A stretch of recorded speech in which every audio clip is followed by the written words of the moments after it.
He's looking at you, kids. You had me to I wish I knew how to quit eating bugs. This theme so James Bond. There's no place like home. I'm gonna make him an offer down with you.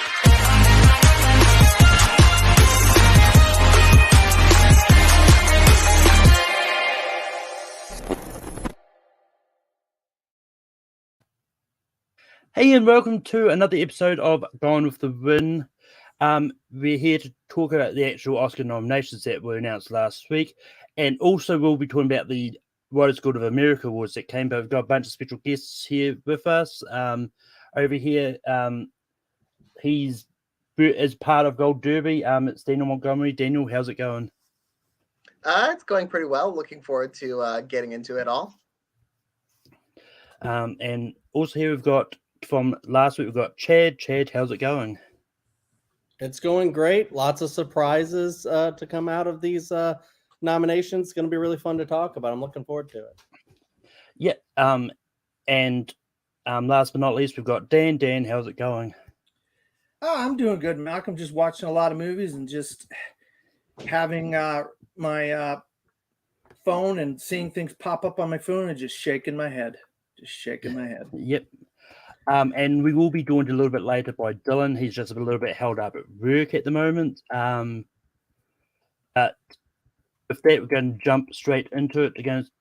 I'll jump into the Writers Guild of America Awards, which was announced the day after the Oscars. And I will start off by saying that a couple of the ones that weren't eligible for the WGAs was Banshees of Inisherin and Triangle of Sadness. They weren't eligible for whatever reasons. But with that, these nominees we had for original screenplay, it was Everything Everywhere All at Once, The Fabelmans, The Menu, Nope, and Tar. Daniel, what are your thoughts about the WGA Awards for the original screenplay? One of the things I like about the WGA is that even though it's, they have these eligibility rules that where a lot of the main contenders for the Oscar aren't eligible, the fact that some films are disqualified means that you can get really cool nominees like The Menu and Nope. I really, really love seeing them in this category, and I wish both movies had done a little bit better during the just general award season. Yeah. But Chad, what are your thoughts about the nominees for original screenplay? I mean, I absolutely agree with Daniel there. The Menu was one of my favorite movies of last year, and seeing that, because it's got that kind of horror sheen to it, it's almost like the Oscars are probably never going to get that. And same with Nope. I think the writing in that was pretty incredible. It usually is with Jordan Peele, so makes a lot of sense that the writers would be like, well, we don't care about all of that other stuff. We're going to nominate what we want to nominate, and I think that's pretty great because we also got like films that were also nominated in the Oscars, so it's not like they just went their own way or whatever. They also they kind of shook it up a little bit, not a lot, but a little bit. So that's pretty cool. And Dan, what are your thoughts about the nominees for original screenplay? Yeah, these guys kind of said basically what I was going to say. I was glad to see The Menu in there. What a slick, just amazing script that was. You could just see Ralph Fiennes just eating that dialogue up, and then that's what's part of what's amazing about the script for that. And I was glad to see it in there. Is just Ralph Fiennes just devours those words and just he's amazing. And then Jordan Peele's scripts are very good too. I mean, he's already won an Oscar for Get Out. So, but it's the usual suspects with the other ones. Oh yeah, just see The Menu in there. It makes me wish that it got nominated at the actual Oscars. I don't know what it would have taken out. We'll get there when we get there. But yeah, it's. I mean, but mostly the usual suspects here, and yeah. For adapted screenplay, once again, there's a lot of the usual suspects, but nominated, we've got Black Panther Wakanda Forever, Glass Onion and Knives Out Mystery, She Said, Top Gun Maverick, and Woman Talking. Chad, what are your thoughts about the nominees for adapted screenplay? I'm sorry, can you repeat those again? I haven't actually pulled it up. Black Panther Wakanda Forever, Glass Onion, She Said, Top Gun Maverick, and Woman Talking. Yeah, I mean, I'm always glad when Top Gun gets in there because I think that's was kind of like a pretty underrated screenplay. Like nobody thought that would probably get nominated, and then it did, in the Oscars as well. And I think that's pretty incredible. She said, probably the writing is the best part of that movie. That makes sense. And then Glass Onion, just really doesn't stop from beginning to end. Wakanda Forever is interesting for a screenplay, I guess, but I think overall they did a pretty good job there. And Dan, what are your thoughts about the nominees for adapted screenplay? Yeah, this is a good batch. Good to see she said in there, and what Chad said about the script being the best part of it. I think it just isn't as strong of a movie as Spotlight or All the President's Men. But the one that really kind of is a head scratcher is Black Panther: Wakanda Forever. I mean, I would have put the Whale in here, and I don't know why the Whale didn't make the Oscar 5 either. I don't understand what's bad about that script. I think the script is one of the best parts about the Whale. So that Wakanda Forever being in there is a little bit kind of. I just don't think Wakanda Forever is as good a film as Black Panther. So that's part of, I guess, my thoughts on that. Well, I mean, for me, when it comes to Black Panther Wakanda Forever, I thought the script was actually one of the stronger parts of it. Like the way they sort of dealt with Shuri's response to T'Challa's death and all that, I think is just personally, I think is really smartly written. And that it's one of those ones like like Dan mentioned the Whale and that. Like, I haven't seen it. I'm going to probably try and see it this week. But it's been missing a lot of places, so it's one of those ones that I'm actually kind of not surprised that it's kind of been drifting off the nominations train, especially when it comes to screenplay. But Daniel, what are your thoughts about the nominees for adapted screenplay?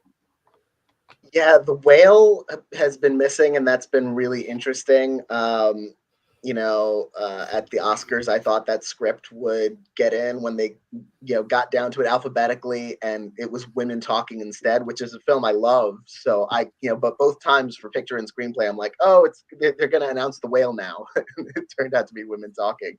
But Black Panther: Wakanda Forever, I don't mind it in this lineup. I think it had a difficult job, and it did it pretty well. I'm thrilled to see She Said in here. I think that film deserved better this season. I'm personally of sort of an opposite mind on Top Gun Maverick, where I think that screenplay was by far the weakest part of that film. So that's not my favorite nominee, but I'm glad that She Said especially made it in, along with Women Talking and Glass Onion, which were kind of expected. Yeah. Just it's one of those ones like if The Wise Gold came out before the Oscars, I probably would have amended my predictions to not have The Whale in it. But it is what it is. I was predicting The Whale to win the Oscar for a minute, and then honestly, I think a lot of people were. But that being said, we're going to move into the Oscar nominations. I'm just going to start from the bottom of the Wikipedia page that we're going to that I've got here. But so we're going to start with Best Visual Effects. The nominations we have for Best Visual Effects is All Quiet on the Western Front, Avatar: The Way of Water, The Batman, Black Panther: Wakanda Forever, Top Gun Maverick. So Dan, what are your thoughts about the nominations for Best Visual Effects? I'll be honest with you. I think a lot of these characters, I think these films don't deserve to be in here, and I think one of them, and I don't want to come across as this guy that's going to keep bashing Black Panther: Wakanda Forever, but I just don't think the visual effects are that good. I think especially the scenes underwater are murky and just cloudy. They're just not very finished visual effects. And if you were going to nominate one, I would say, and it's not the best either, is Multiverse of Madness. Doctor Strange 2 Multiverse of Madness was a little bit better than the visual effects in Black Panther: Wakanda Forever. There's some better films. How about once in a while do something where it's subtle visual effects, like 13 Lives, where it's, if you see I guess there was a video going around or something was going. They were sharing something somewhere, maybe at the Visual Effects Society or some kind of. I don't know all the lingo, but what they were able to do with 13 Line, something like that would have been. I would have really enjoyed to see something like that get nominated instead of something that really doesn't have the best visual effects, and that's, in my opinion, of Wakanda Forever. But the other ones are, especially, I was glad to see the Batman get in there because I think the visuals are amazing in that, especially that racing scene, where Batman's chasing the Penguin. That was really visually just stunning scene. Yeah, I mean, it's one of those ones like there's I think it was Dylan that was saying on the predictions last week that about the visual effects branch having this whole like luncheon sort of thing where they showed snippets from all the movies, and I think he was saying that but both 13 Lives and Fantastic Beasts Secrets of Dumbledore both got a lot of noise there.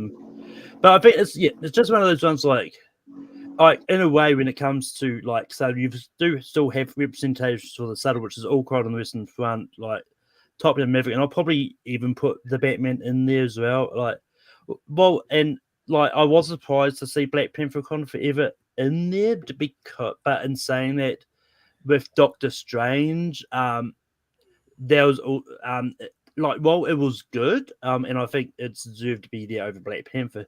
You also had all the discussion, because I think that's what started off all these discussions about the visual effects drama and all that came out as well. So I think that may have lent a little bit into that as well. But Daniel, what are your thoughts about the nominees for best visual effects? I thought they were mostly expected. This isn't like a year of where it doesn't feel like a year where you had a lot of the CGI movies that were getting really attention for their visual effects. You have a lot of practical effects and like Top Gun Maverick and All Quiet and the Batman. Black Panther surprised me, not necessarily because of the quality of the effects one way or the other, but because the first Black Panther didn't get a visual effects nomination and it was nominated for Best Picture. So I really didn't expect the sequel to get in. Though I guess the fact that it did create that entire underwater world, whatever one thinks about, how well it was executed, it did have perhaps more visual effects, more prominent visual effects than the first one. Yeah. And Chad, what are your thoughts about the nominees for best visual effects? Yeah, I mean, they all seem like pretty solid. We got a war movie, we got a, kind of another like semi-war movie with a bunch of training. We got like the big Jim Cameron film that may just win it. Because I mean, look at that movie. That's the best part of the movie is probably the visual effects. The Batman. Dan was sitting there describing a lot of the really cool stuff about the driving sequences. And then and just as I predicted, even though I switched on Gold Derby, I thought that Wakanda Forever might get in, and then I was listening to everybody else saying, yeah, Black Panther didn't get one, so this probably isn't. And then I'm like, well, it's still a Marvel movie, and that's like consistently through the Academy Awards, like that's what Marvel movies typically get is like the visual effects and stuff like that. So I predicted Harry Potter, and then I was like, damn it, I should have stuck with my gut. But no, I mean, it's all pretty solid here. Across the different kinds of films that you get. I guess we got 2 superhero movies in here, so it makes sense. I think it's a good slate. I'm pulling for Top Gun Maverick, but that was my favorite movie of the year. So yeah, I'm just going to quickly actually look up. I mean, it is actually a little bit ironic that because the first Doctor Strange got nominated in visual effects, but the sequel didn't, and then Black Panther was literally the reverse of that. But it's one of those ones like I'm just double checking something because I'm pretty sure the Harry Potter movies didn't actually have.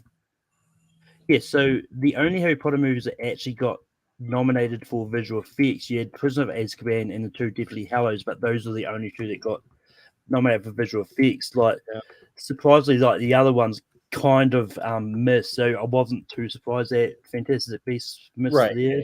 I'll tell you what, Malcolm. Just real quick, I don't want to be dwelling on this too long. it was a pretty crisp and clean looking movie. The visuals were just crisp and clean. The whole Oh movie yeah, looked crisp and clean. It's unlike Black Panther: Wakanda Forever, which was murky and cloudy, and I don't get it. But all right, move on. yeah. Moving on to best film editing, and we have The Banshees of Inisherin, Elvis, Everything Everywhere All at Once, Tar, and Top Gun Maverick. And I mean, these are the kind of the five that I kind of expected. Like Elvis is one of those ones. Like it's a lot of editing, but it's a lot of editing that worked. And in a way, I think Top Gun Maverick might actually be close to that, but also the flying scenes is just really good as well. And everything everywhere all at once, like, is not a big surprise here. I think these are all kind of what I expected. Nothing really surprising in this bunch. But Daniel, what are your thoughts about the nominees for best film editing? I'll say the one that surprised me was Tar. I was not necessarily expecting that to get in here. It's not the most showiest. It's not the showiest editing in this category, and the movie is almost 3 hours long, so they certainly didn't credit the editing for brevity. But the others aren't too surprising. Elvis is very heavily edited. Top Gun Maverick has those action sequences, Everything Everywhere All at Once. The editing is so much a part of telling that story. I'm kind of hoping that one just wins it, though Top Gun Maverick could. So yeah, not too surprised in this category, but glad to see Everything Everywhere got in. As Chad, we all yeah. Chad, what are your thoughts about best film editing? I mean, I mirror a lot of what Daniel said. I haven't actually seen Tar yet. I'm looking forward to it. Just dropped on Peacock. Very excited about checking that one out.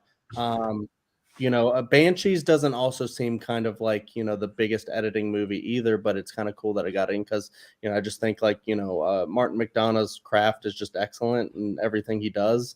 But yeah, the top three there, well, I don't know if they're the actual top three, probably.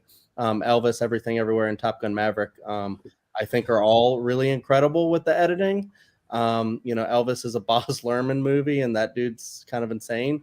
So, just cocaine fueled movie a lot of the times is what his movies feel like. And I feel like if you're going to deliver something like that, you need quality editing. Top Gun Maverick with the great flying sequences, a lot of great editing there. But yeah, even though it wasn't my favorite of the year, Everything Everywhere, I think its strength, one of its biggest strength is the editing, especially like the, all the timelines mixing together and just the really fast stuff at the very end, focusing on Michelle Yeoh. And it's just, it's just a bunch of crazy shit happening, and that editing has to sell that. And so yeah, I would put it like Top Gun and Everything Everywhere, like right up there, fighting it out to the very end with this category. And but it's a solid slate. Yeah. Dan,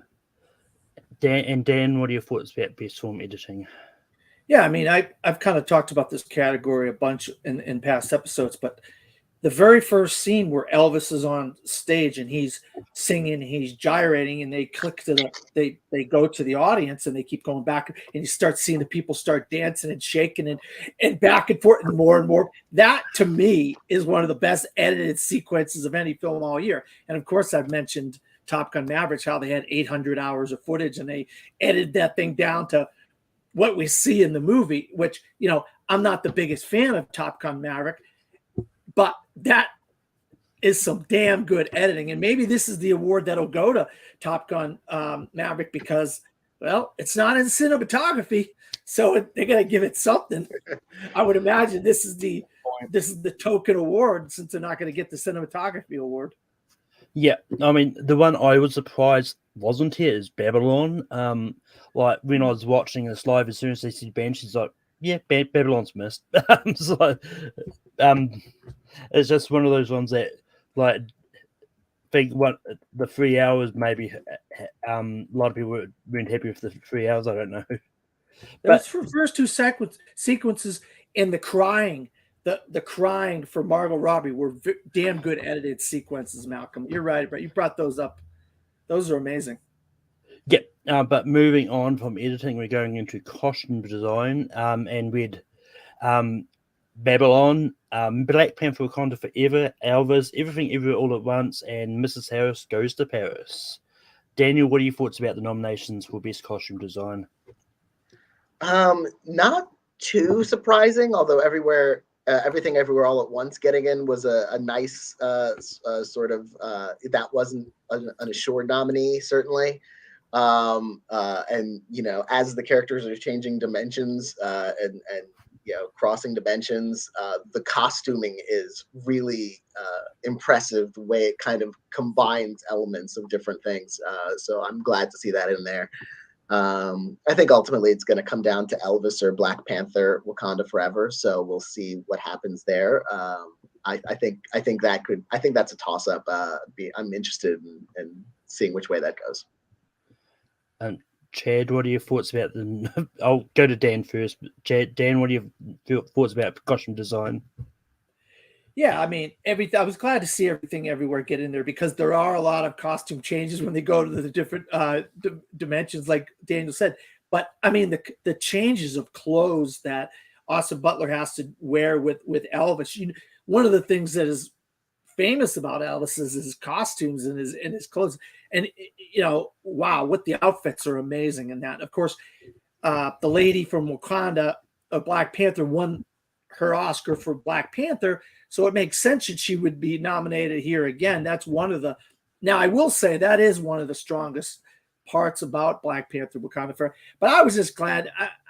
I mean, I had a smile on my face when Mrs. Harris Goes to Paris popped up there because I mean, I love that movie, and it's about fashion, and and it's also a period piece. So to see that in there was really a pleasant surprise for me, and I was really happy to see Mrs. Harris Goes to Paris sneak in there in that category. Those are the kinds of things I wanted to see more. Like the 13 Lives, like the Mrs. Harris Goes to Paris, or like the Crawdads with Carolina. But they just wanted to keep like giving the same films and some of these characters nominations that didn't deserve it in some of these categories, like Chad said, Tar and editing. But Chad, what are your thoughts about costume design nominations? Yeah, I mean, all of these pretty much make sense. I don't have any I'm not throwing up my hands about any of these. Everything Everywhere I wouldn't think of at first, and then when you look at some of the stills, you're like, oh yeah. So a lot of these costumes, especially like the Elvis type of costume. So we got 2 movies that feature Elvis type costumes and all these great costumes like that. Babylon's about Hollywood, so they're gonna have their costumes. They're making movies inside of the movie or whatever. I still haven't seen that one. Wakanda Forever, they're always rocking their kind of African style garbs and whatnot. But yeah. I'm right there with Dan. I want to champion Mrs. Harris Goes to Paris because I thought that was such a cute, sweet movie. And it's about the costuming. It's kind of like the outfit, it's even better with the costuming because it's just these elegant dresses and stuff like that. So, and the people modeling them and whatnot. And I think that movie just deserves something. So I really kind of hope they go with that one, even though I don't know if it's going to at all. I think that's probably the lowest ranked one, unfortunately. But hopefully they'll come to their senses and nominate or help that one win. I mean, I think it depends on how much they like the costumes. And I would like Dylan. Oh, hey, Dylan. Hey, look at Dylan wearing the Yankees hat. Sorry. It's because my hair is a mess because I just came from work. But sorry, I'm late. Sorry, Dan. I was not trying to one up you. That's all right. No slight. Malcolm, real quick though. 2 I would have liked to have seen if you knock anything out. I would have liked the Batman. You've been giving me crap about that for weeks. I like the costumes. That's in a the good Batman. point. Yeah. And then also Corsage. Oh my God, the costumes in Corsage are just incredible. I mean, incredible. And that got completely shut out. I believe it didn't get in any categories. So there you go. But Dylan, we're talking about the costume design. The nominees were Babylon, Wakanda Forever, Elvis, Everything Everywhere All at Once, and Mrs. Harris Goes to Paris. What are your thoughts about the nominations? Yeah, just so you know, I listened on the whole commute home, so I've heard all the discussion. Yeah, I agree with all of you. The big surprise for me was Woman King, and not just in this category, but some others. Just the fact that it got 0 nominations all day was a bit surprising. And this is one where I thought it would definitely get in, especially if they were recognizing Black Panther. I feel like it's a similar vibe. You know, it's kind of the tribal world building through the costumes type nomination that they didn't do, but it kind of along Dan's point of, you know, they seem to stick with the same movies for the most part, and very rarely gave like single nominations here and there. Like Mrs. Harris was like a rare exception, but it seems like they're going more for like, oh, okay, which awardsy films are we going to award? And Woman King just didn't seem like it was on their radar for a lot of categories for whatever reason. Yeah, and just on that note, I think it was a case of maybe a lot of people probably saw the costumes for Wakanda Forever and Woman King side by side, like, True. and probably thought they both looked similar, like, will only vote for one of them because the other one seems really similar. So, and I mean, I haven't seen Woman King, so I don't know how the costumes are in that. But yeah, but moving on to best makeup and hairstyling, the nominees were All Quiet on the Western Front, The Batman, Black Panther: Wakanda Forever, Elvis, and The Whale. Dylan, what are your thoughts about the nominations for the makeup? Yeah, makeup didn't surprise me too much. I mean, everything that was nominated, I either expected or thought it could happen. I guess the big surprise would be Black Panther because I believe the first one wasn't nominated, right? So that's another case like the other category that we were talking about, or you guys were talking about, where it's like the first one didn't get it, so no one thought it would get in here, and then it gets in here. So visual effects and makeup, it picks up. Otherwise, there's no really like huge omissions, though. I did think just because of their short list, I thought they might pick like kind of what Dan was saying, like a more random, like one-off nominee, like Crimes of the Future would have been cool, or even Blonde or Amsterdam. These ones that aren't necessarily big awards players, but like have good craft. So you know, pretty predictable. I think with The Whale missing out on big categories like screenplay and picture, I think Elvis is kind of the front runner here. The Whale was, and now I think it's Elvis, just because Elvis just got way more nominations. But again, it varies by branch, so I'm not sure. But good nominations. Yeah. Chad, what are your thoughts about the nominations for makeup and hairstyling? Yeah, I mean, pretty solid. Just talking about the actual picks here, you know, you got The Whale and The Batman, which both had like big transformations. With, you know, Brendan Fraser and Colin Farrell.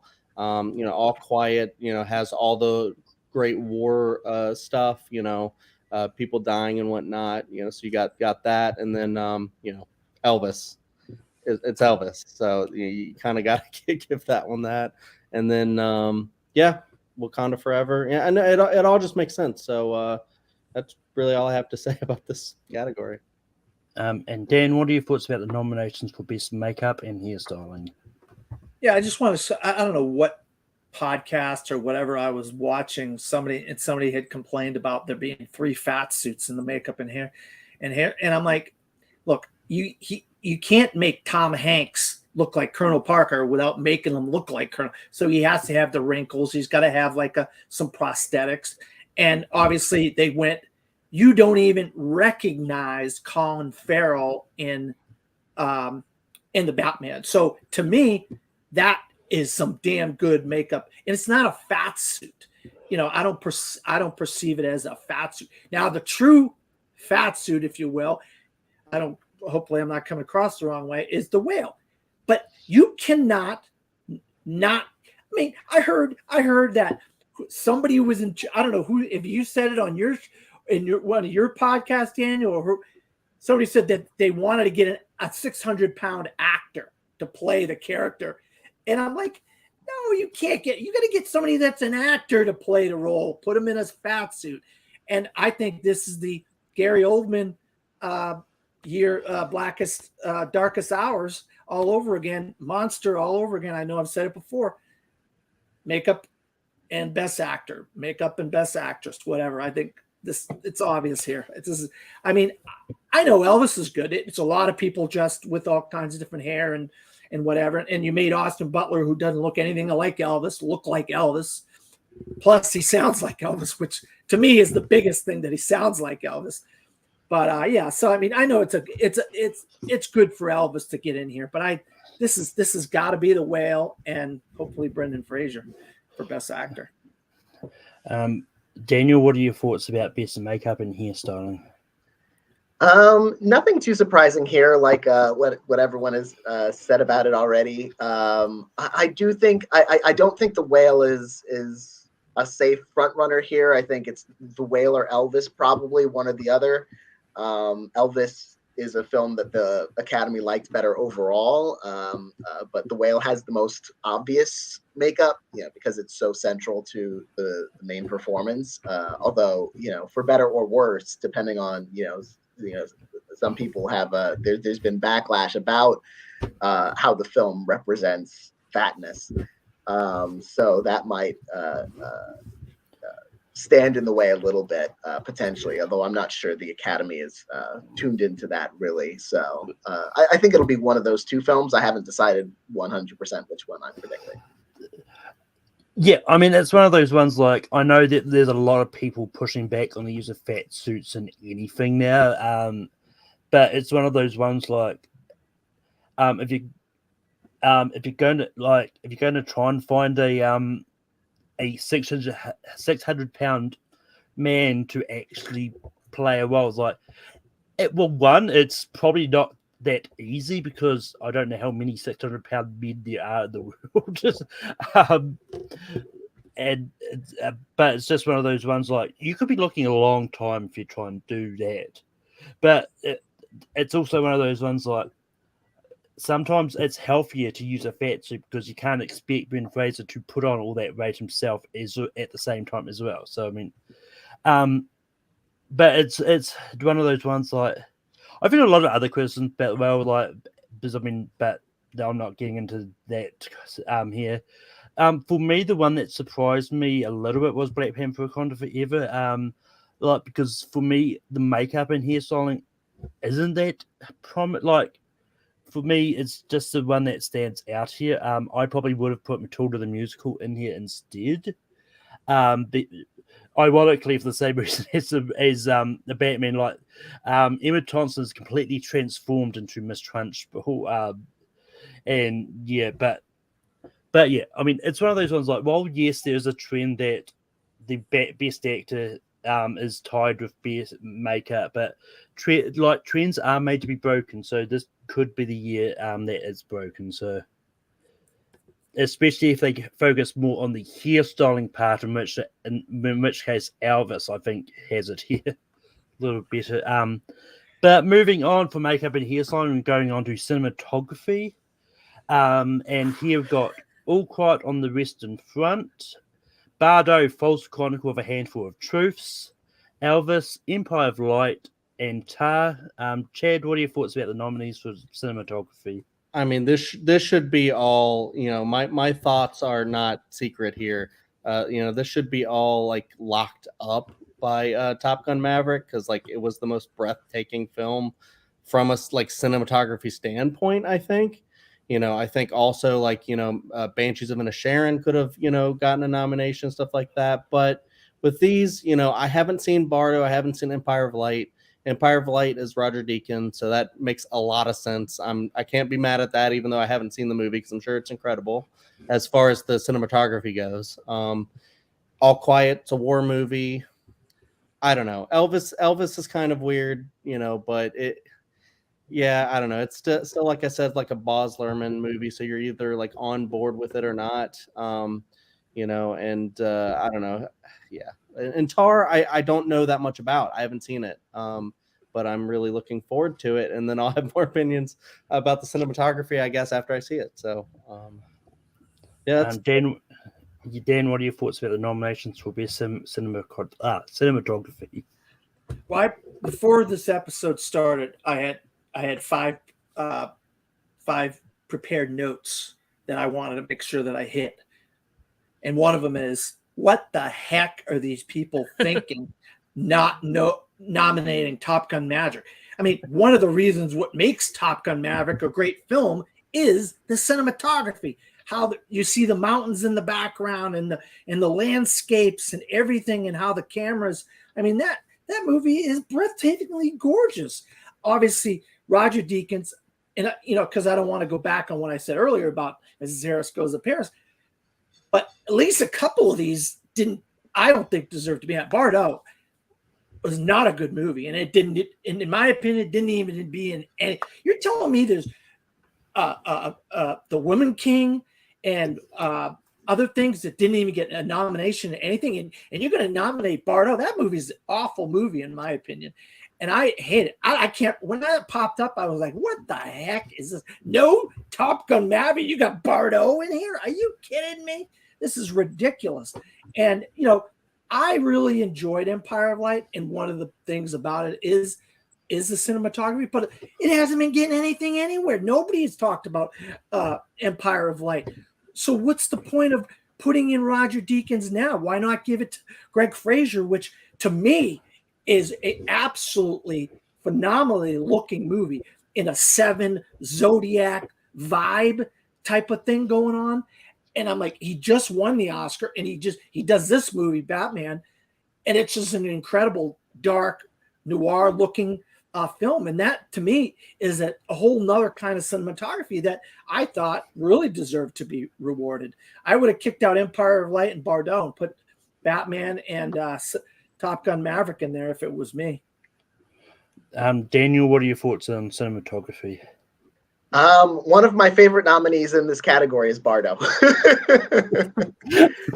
I was surprised by how much I liked the film. I didn't see the original cut that got a really bad reaction on the festival circuit. I did see the edited down version when that started screening. So I don't have the initial bad impression of it. I thought it was beautifully shot. I'm so glad, like you guys are talking about with Mrs. Harris Goes to Paris, I'm glad that they found this and they picked it out for cinematography. Like one of the things that I think it excels at particularly well. I actually, if Top Gun Maverick had been nominated, I would probably vote for Bardot or All Quiet on the Western Front over Top Gun Maverick, which is not a slide on Top Gun Maverick. I just like the cinematography on these particular films more. So I wasn't like heartbroken that Top Gun Maverick didn't make it. But this was an unusual lineup. Like Elvis and Tar, I think, are more surprising to me, those nominations than Bardot and Empire of Light, certainly. I mean, you put Roger Deakins' name on anything, if I shoot a movie on my cell phone and if I just put Roger Deakins' name on it, I'm going to get nominated for best cinematography. Like it just happens. So that wasn't too surprising, but yeah, without Top Gun Maverick, it's interesting now just thinking about what will win it now. I think probably All Quiet on the Western Front, maybe by default, but it's the door's kind of open on this one now. Yeah, well, the one that stands out here is the big miss here is Top Gun Maverick. Just for the reasons that everyone said, like it's been getting in cinematography everywhere else. It's kind of been the front runner. So I think it got cinematography at the Critics' Choice, if I'm right. So it's the interesting one that's missing here. And on the similar note, like I don't have a problem for Empire of Light getting in just because it's Deakins. Like the movie hasn't come out in New Zealand yet, so I haven't had a chance to see it. But like Elvis and Tar are the weird ones here because. Like, well, yes, they are good-looking movies, but it's just one of those ones that cinematography is just not that strong in it. But Dylan, what are your thoughts about cinematography? Yeah, I mean, the Top Gun miss, it was the front runner, not just in Critics' Choice, but like all the critics groups. Like, I feel like every single one, that was like the one consistent. That and then Pinocchio and Animated were like the consistent ones that were nominated and winning everything. So this is kind of one of the locks that is now, as you all said, up in the air. But I do agree. I think All Quiet gets a little bit of a bump because of the Best Picture stuff and just because it picked up so many techs. I think that's your front runner now. But I can't go by ASC anymore because ASC, it's always like 4 out of 5 usually get nominated. And now only 3 of the 5 ASC nominations got in. And 2 of them were Elvis and Bardot, which were 2 of the ones that people predicted might miss. and then instead the Batman and Top Gun Maverick are the two ASC nominations that miss out. So I don't really know what to trust, but I'm looking back at Inarritu's movies, and the cinematographer branch does love his movies.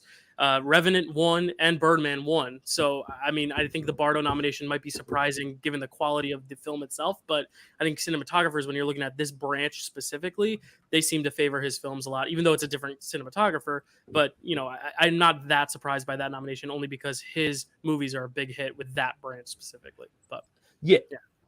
And I mean, going back to the Batman for a little bit, if I remember rightly, I don't think the Batman was actually on the shortlist for cinematography. So it couldn't have got in anyway. That's right. We did talk about Greg Fraser getting shut out of that. Good point. I'm glad you brought that up, Malcolm. What the heck are they doing?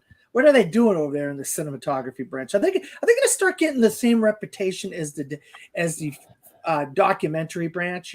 Bunch of crazy people. I mean, I don't know. Like, I personally wasn't that hyped on the cinematography of Batman, but anyway, moving on to Best Production Design. We've got All Quiet on the Western Front, Avatar: The Way of Water, Babylon, Elvis, and The Fabelmans. Dan, what are your thoughts about the nominations for production design? I mean, we talked about this before.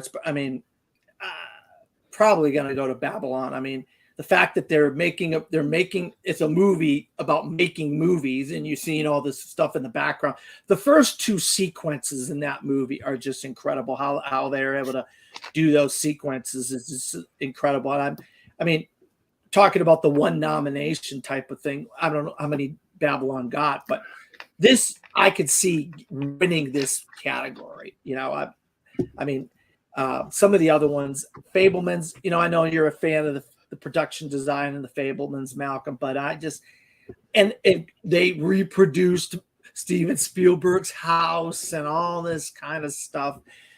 But I think if I had you got to do Batman in here. You got to, some of these other categories. I mean, I wouldn't have had Fabelmans in there, but definitely Babylon's probably the front runner here. But Daniel, what are your thoughts about the nominations for production design? The only one that really surprised me here was the Fabelmans. It's very subtle in a way that rarely gets in for production design. And again, we're talk about Black Panther. It's interesting now that I think about it. I didn't realize it until we started talking about it. Black Panther Wakanda Forever got 5 nominations, and only one of them is a category that the original Black Panther got, and that's costume design. The other 4 are brand new, which is just wild when you consider that Elvis, for instance, got the exact same nominations as Moulin Rouge. So they were remarkably consistent there. But I'm not entirely sure Babylon wins this, just because it only got 3 nominations. The Academy didn't like it that much, so I think that might give Elvis a slight boost, and the fact that the Oscars love Catherine Martin. She, poor Baz Luhrmann hasn't won an Oscar. Catherine Martin has 4 for his movies, so she could make that 6 this year. Yeah.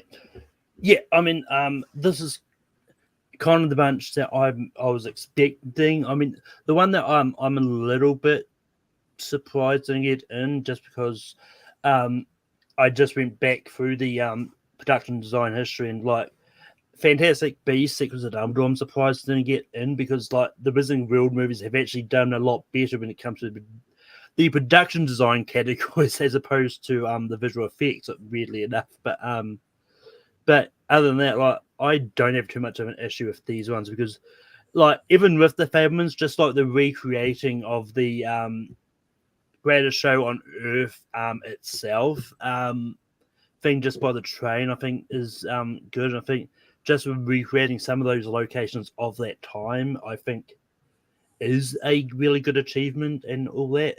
And it's something that you see in pretty much Babylon, Elvis, and Fabelmans. Like, they're all pretty much the same sort of thing when it comes to production design. They're all recreating like cinemas or hotels or stuff like that. So, Dylan, what are your thoughts about the production design nominees? Yeah, nothing too surprising. In my predictions, I had Black Panther in there because the first one won. So I'm a bit surprised there. But otherwise, nothing huge surprising. I think the Fablemans kind of plays into that Babylon thing of movies within a movie and all the film sets. Even though the sets aren't as extravagant, you still have to he's still filming on these locations that they had to build certain things for. And production design is also props. It's not just the sets; it's props as well. And Fablemans, all those old cameras are really cool the way they use those. So I'm not against that nomination. I really love that film, so I'm excited. And I'm excited Avatar got in because I think some people were knocking it, saying the sets, it's all CGI, but you still have to design the sets, even if they're going to be CGI. And there are still green screens and the placement of green screens and blue screens and all that stuff. The fire effects, like all that's production design as well with visual effects, but a lot of it is production design as well. So I'm glad they awarded that and recognized that.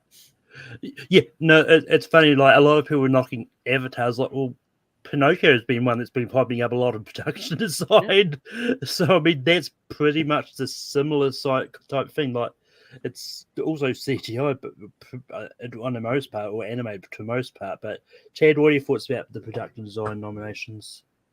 Well, I mean, I agree with 100% with what you guys were just saying, because Guillermo del Toro, one of his big strengths is production design, where he goes out on eBay and buys a bunch of stuff to do his sets. But yeah, even animated, if you have the production design in your mind, you put it into a computer. To me, it's almost the same as buying the stuff and placing it and stuff like that. But yeah. So for me, my favorite in this would probably be Avatar, because he created a whole new world, even more distinct from the first movie. So that would be my probably front runner favorite. But yeah, the rest makes sense to me. I get the kind of arguments about the Fablemans because it's a little bit more subtle, but just because it's a little bit more subtle doesn't mean that it's not deserving.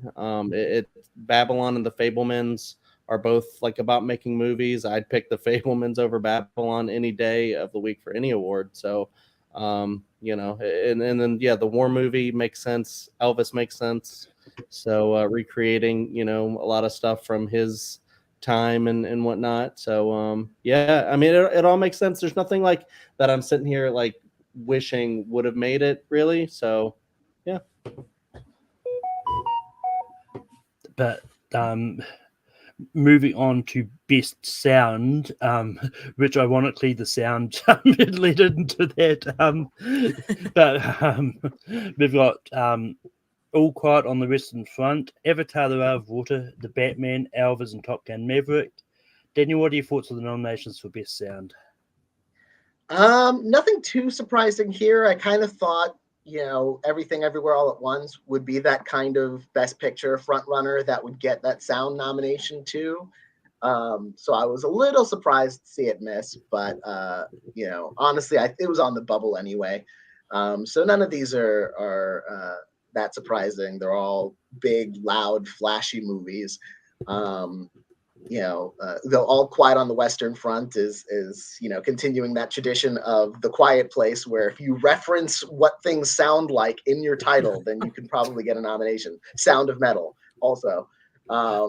Just reference volume in your title, and you're guaranteed this nomination.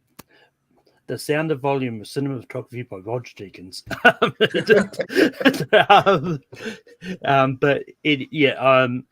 But there's nothing really surprising here for me. I mean, it's just, yeah, I mean, it's all pretty much kind of what I expected. Top Gun Maverick is obviously the planes and all that. There's always at least one musical one, which is Elvis is here. But yeah, it's nothing too surprising. Dylan, what are your thoughts about best sound? Yeah, the nominees are not surprising. This was my predicted 5. I think I only got 5 for 5 on 4 categories or 5. This was one of them. I think this was very straightforward. I think what's going to be most interesting is to see what wins this, because the past few years, sound and editing have kind of went hand in hand, with Sound of Metal winning editing and sound, and Bohemian Rhapsody winning editing and sound. I'm very interested to see if Top Gun Maverick wins this, if it ends up winning editing as well, or if that's going to be a way they split, because Everything Everywhere is kind of also a front runner in editing. So I'm interested to see if the winner here correlates with that. Otherwise, the nominees, though, are not surprising. Yeah, so on that note, the only two that's nominated for editing that's also in sound is Top Gun Maverick and Elvis. Those are the only two which Yeah. so it's good, definitely interesting. Chad, what are your thoughts about the nominations for best sound? Yeah, it's a pretty solid slate here. I'm glad people are bringing back up Sound of Metal because, the way they just kind of experimented with different sound like microphones and, the sound in that one's incredible. And I think, probably the front runner and the one that should probably win is Top Gun Maverick because of, all of the flying sequences and, stuff like that. It's just like really, really, really fantastic. But everything in this is just really incredible. I think from a sound, the Elvis and it's music and all that stuff. Avatar, Avatar is like one of the big technical movies, so I could easily see that winning too. I don't probably have anything else to say that y'all haven't already said. So Dan, what are your thoughts on best sound? Yeah, these, not to use a cliched phrase, but these are kind of the usual suspects here. But it seems like it looks like it's going to be Top Gun Maverick with this and editing, since it didn't get into cinematography. And the sound, the jet sounds are just incredible in this. But I'm glad they were able to stick with the Batman in here, because I love going back to that scene. I love is that race and where that car chase scene. The sound in that is incredible. I love the sound in that sequence. So I was glad to see Batman finally get some love in a category. Yeah, it's one of those ones. Like, I just went back through the history of best sound just then. Like, war movies tend to do really well in it, so I think All Quiet on the Western Front could be a interesting front runner here. But moving on to best original song, don't cat out Diane Ryan, because applause from Tell It Like a Woman got in here. I mean, she's already guaranteed at least one award, because she is getting one of the honorary awards this year as well. So no, I didn't realize that. Yeah, no, I actually I remember that being announced way back. But we've got applause from Tell It Like a Woman, Hold My Hand from Top Gun Maverick, Lift Me Up from Black Panther Wakanda Forever, Natu Natu from Triple R, and This Is a Life from Everything Everywhere All at Once. For me, I am a little bit bummed not to see Carolina here for Taylor Swift in here, but that being said, just to see This Is a Life from Everything Everywhere actually make it in, it kind of makes me able to see that, because I do actually really like that song. I'm going to actually listen to Applause to Tell of them. I don't know what that is, to be honest, but just don't get Diane Ryan. She's pretty much going to get in. So 80 for Brady is probably getting an Oscar nomination next year. She's got to win it. She's got to win it. Mark it down. You heard it here first. Every chance I get, I'm going to tell you, she's going to win it next year. I mean, just like Brady, she might choke. But anyway, Brady, he's got 7 Super Bowl rings. What do you mean choke? He's got 7 Super Bowl rings. Anyway, Dylan, what are your thoughts about best original song? Yeah, I mean, I think the big surprise here was not Carolina missing for applause. It was the Pinocchio song missing for Everything Everywhere. But Pinocchio didn't perform as well as people expected across other categories. It also, we'll talk about the next category in a sec. So after seeing that, I'm not as surprised here. And also, as a Talking Heads fan, I'm happy to see David Byrne get the nomination. So I'm very happy. Can't complain there, even though I think applause and This Is a Life don't really stand a chance next to the other three anyway. It's probably going to be Lady Gaga, Rihanna, or RRR. And either way, I can't wait to see the performance that RRR does at the Oscars. But Chad, what are your thoughts about best original song? My thoughts are, look, Dylan was right. It was Diane Warren all the way.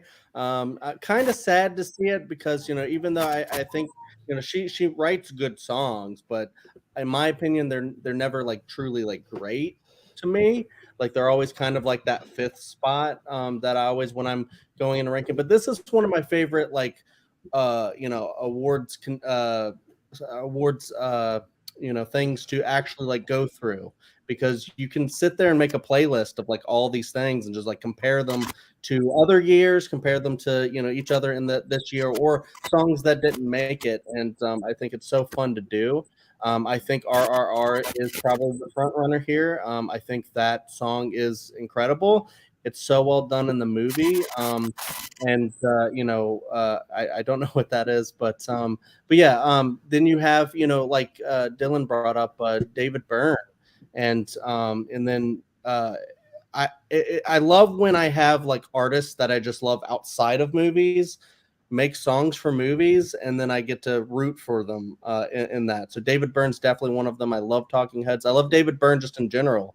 Like the musical he did was incredible.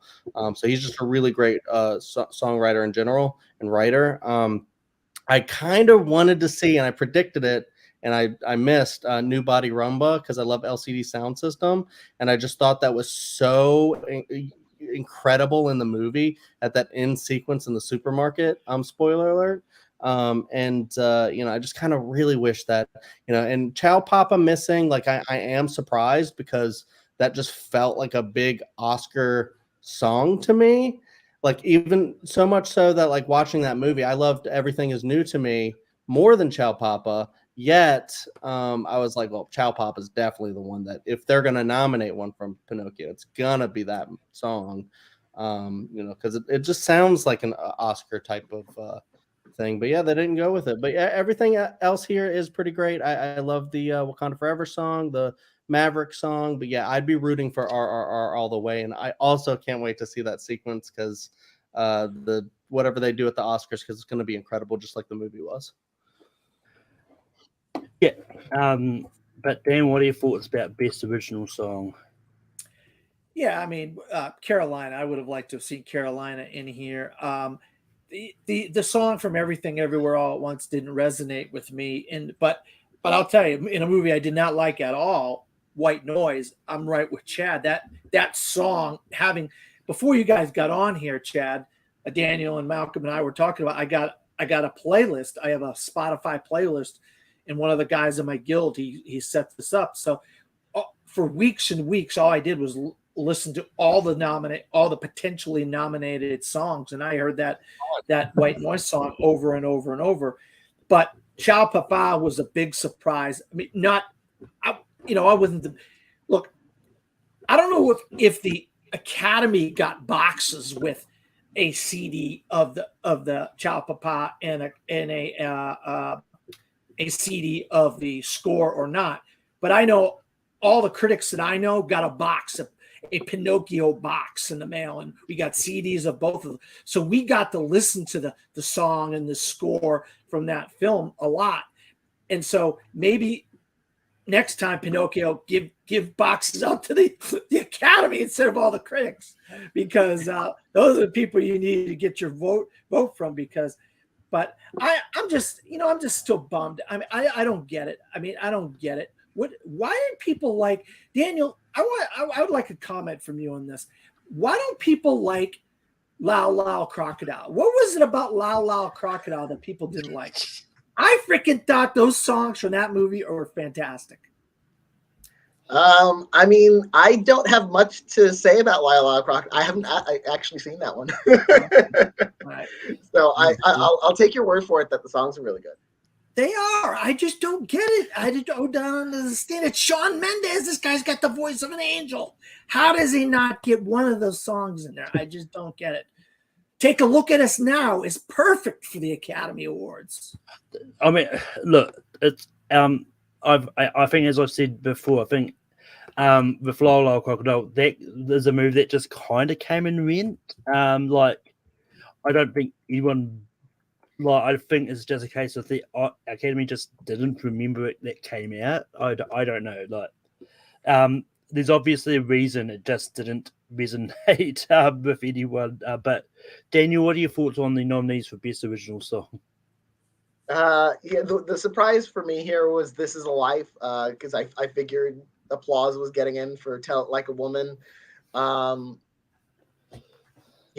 But yeah, I agree. The top three films are going to be RRR, Black Panther: Wakanda Forever and Top Gun: Maverick. Interesting, Lady Gaga is just racking up nominations, like subtly, but assuredly. Like she's up to like 4 Oscar nominations in her career, and counting the acting nomination for A Star Is Born. So good for Lady Gaga. I don't think this is going to be her year, but because I think Natu will have a lot of that support. But yeah, it's definitely like Natu's definitely got the momentum going into it at the moment because it's kind of run everywhere it's been nominated at the moment. But I pointed this out when we were doing the predictions. But Lady Gaga's first nomination, Best Original Song, it was with her and Diane Warren. Now they're up against each other, so that's interesting. But moving on, Daniel, next year I want credit. I want to watch one of your videos, and I want you to give me credit for when Diane Warren wins an Oscar next year for 80 for Brady. I want everybody to give me the credit, not Diane Warren. No, I'm joking. I'm just calling it a year out. I mean, I think it depends on if they remember the song from 80 for Brady that far. They'll remember it. They'll remember it, Malcolm. With those 4 people singing the song, they're going to remember it. Anyway, moving on to Best Original Score. We've got All Quiet on the Western Front, Babylon, The Banshees of Inisherin, Everything Everywhere All at Once, and The Fabelmans. Dylan, what are your thoughts about Best Original Score? It's funny watching these nominations come out because they don't go in order of like most sure lock to the most like on the bubble film. They go in alphabetical. So as every surprise nomination, because for me, All Quiet and Everything Everywhere are both surprises for me. As everyone trickled in, I go, oh God, The Fabelmans is missing. The Fabelmans is missing. Because I was like, Pinocchio and Women Talking have to get in. So we're 4 nominations out. And I'm like, oh, The Fabelmans isn't going to get in. And then it happens. And then I realize I'm like, they snubbed Women Talking and Pinocchio. It was just so surprising to me because like those 2 seemed like locks for me. Like I guess Women Talking with the BAFTA snub we kind of saw it coming, but I really didn't think they would miss, especially Pinocchio. I thought that was the surest bet because it had gotten like all the precursors. So this one was definitely a crazy category. I think we knew Banshees and Babylon were getting in. It makes sense that Fableman's got in with John Williams, this supposedly being his last film with Spielberg, but Everything Everywhere came out of nowhere. Again, that's just the film just being a fan of people. Fans of in so many branches are fans of that film. And All Quiet, it just had a late surge. I particularly don't love the score in that. I think it's the weakest element of that film, but again, it's got a lot of momentum and a lot of buzz.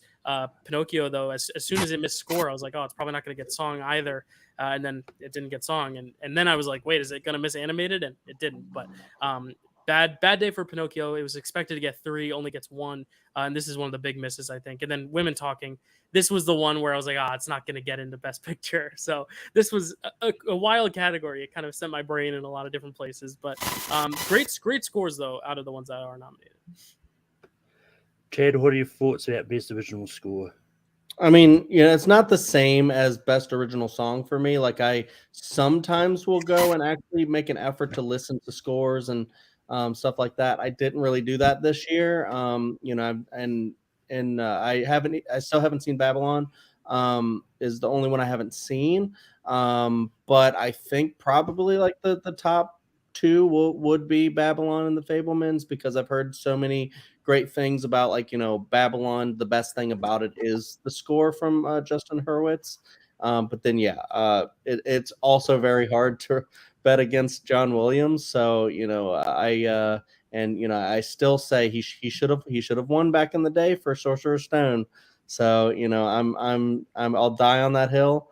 I hope he wins here, to be honest. But I think Babylon could take it.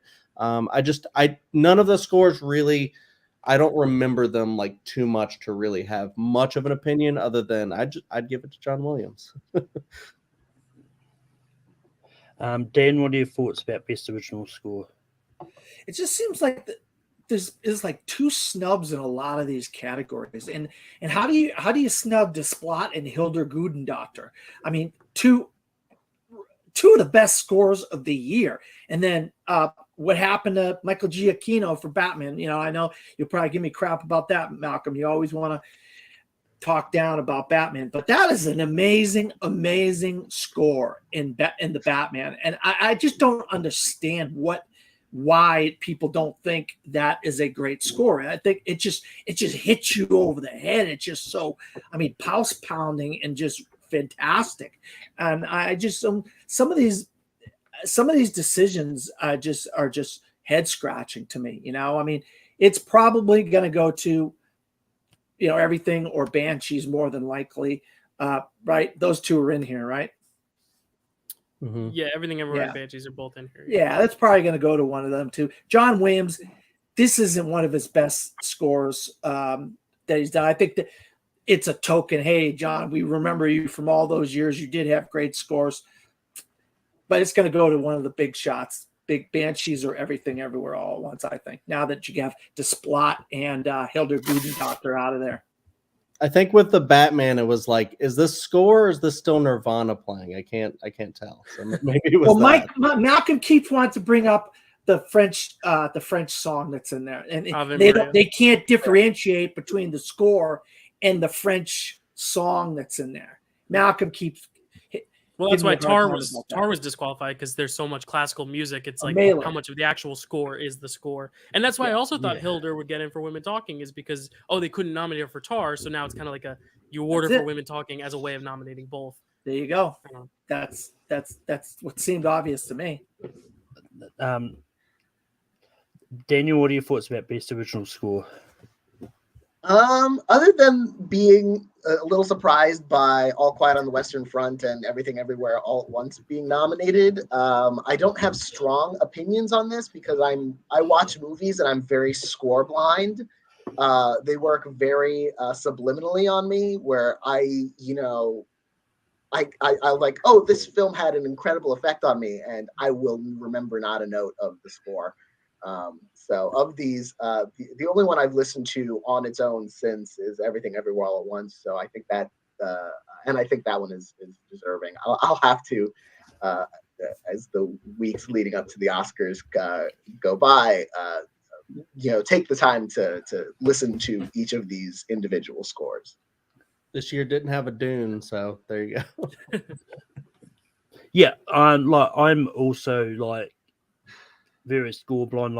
And it's one of those things like with the Batman, it's not that I just want to talk crap about the Batman. I also don't generally remember the score that much. All I remember is Malcolm. It's in all the trailers. It's everywhere. That score was just. I don't remember it either. What? How the heck? I don't get it. Just explained how.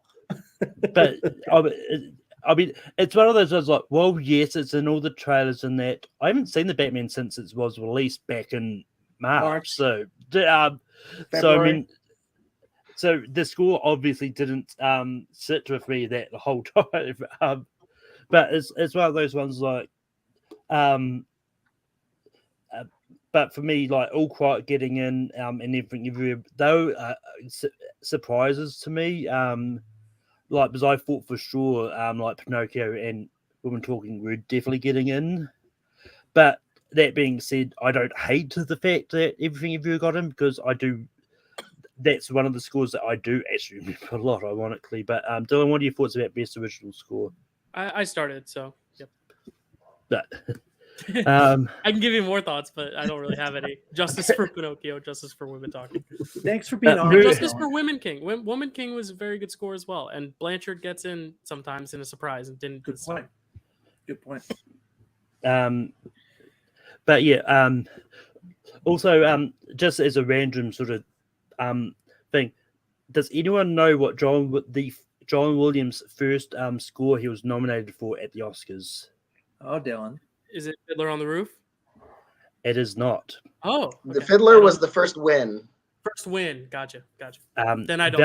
Valley of the Dolls was the first time he was nominated for score. Wow. Roger Ebert. He worked with Roger Ebert, huh? And then the year after, he was nominated in both the original score plus the not a musical score for Goodbye Mr. Ships and the Reavers or the Rivers, however you pronounce that. But yeah, that's just something interesting. I thought. So I honestly thought for sure it was going to be the Jaws theme, which was his first nomination. I forget. I got his Fiddler. Valley of the Dolls was Roger Ebert, right? Roger Ebert was Um, Beyond the Valley of the Dolls. Oh, Beyond. there you Yeah. go. All right, there you go. But anyway, moving on to the categories, we probably will have the least amount to talk about them because it's the best animated short film. The nominations are The Boy, the Mole, the Fox, and the Horse, The Flying Sailor, Ice Merchants, My Year of Dicks, and Ostrich told me the world is fake, and I think. Oh no! Malcolm, you Did cut you your pick up his audio. Malcolm again. There you go, Malcolm. Riz Ahmed. Did you hear all the Yeah, we heard what are them your thoughts all. about the nominations for animated short? Chad, you comment on these. Sure. Yeah. Malcolm was so excited to say both dicks and that really long title that he, muted himself. But I haven't seen any of these. They all sound kind of interesting. I might try to check out at least some of them, but I don't really have any thoughts, to be honest. Yeah. Dan, what are your thoughts about the nominations for animated short? I haven't got the shorts. Usually I get a link with all the shorts in it for review purposes, and I haven't got it yet. But doesn't it sound strange to you? A animated short is about a girl who had a year where she had a lot of sexual partners. It sounds a little creepy to me. But the mole, the horse, the mole, the fox. I saw that one. It's on Apple Plus. You can watch it right now if you got Apple Plus. Fantastic. That should win. It is fantastic. But yeah, Daniel, what are your thoughts about animated shorts? Echo some of what's already been said in that I have not seen them yet. So I have no idea. All I know is that I want to, I want like a Julie Andrews or like a Helen Mirren, someone really classy to announce this category. So they have to say My Year of Dicks. Like Riz Ahmed, like hearing him say "My Year of Dicks" was one of the highlights of the nomination. Yeah, I mean, like, I was watching that. Like, there was a definite pause while there's like, all that laugh. Well, Michelle Williams or Allison Williams or whatever her name is next door was just like laughing at him. She's like right next to the guy laughing at him for having to say that stuff. It was Allison Williams, right? Allison Williams, yeah. Yeah, Allison Williams. Yeah.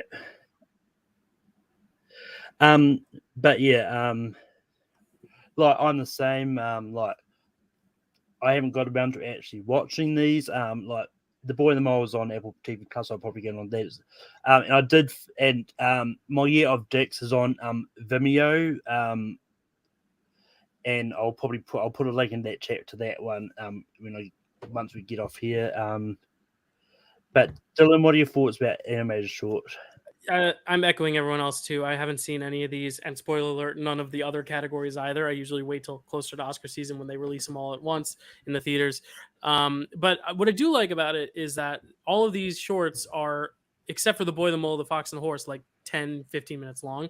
That's the only one that's long, and it's not even that long. It's 34 minutes. So good for the short films for actually being short, because that's, I think, a lot easier to consume when you have to watch 15 movies in a row on a Saturday or whatever they air them in theaters. So I'm looking forward to watching all these eventually.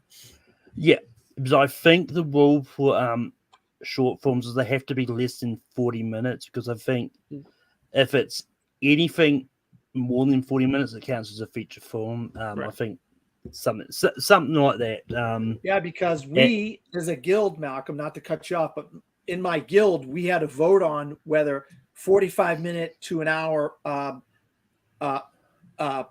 special presentations on Disney Plus and things like that were eligible for our voting, and they voted yes. So it definitely has to be under 45 minutes at least, because those Disney specials were all over 45 minutes.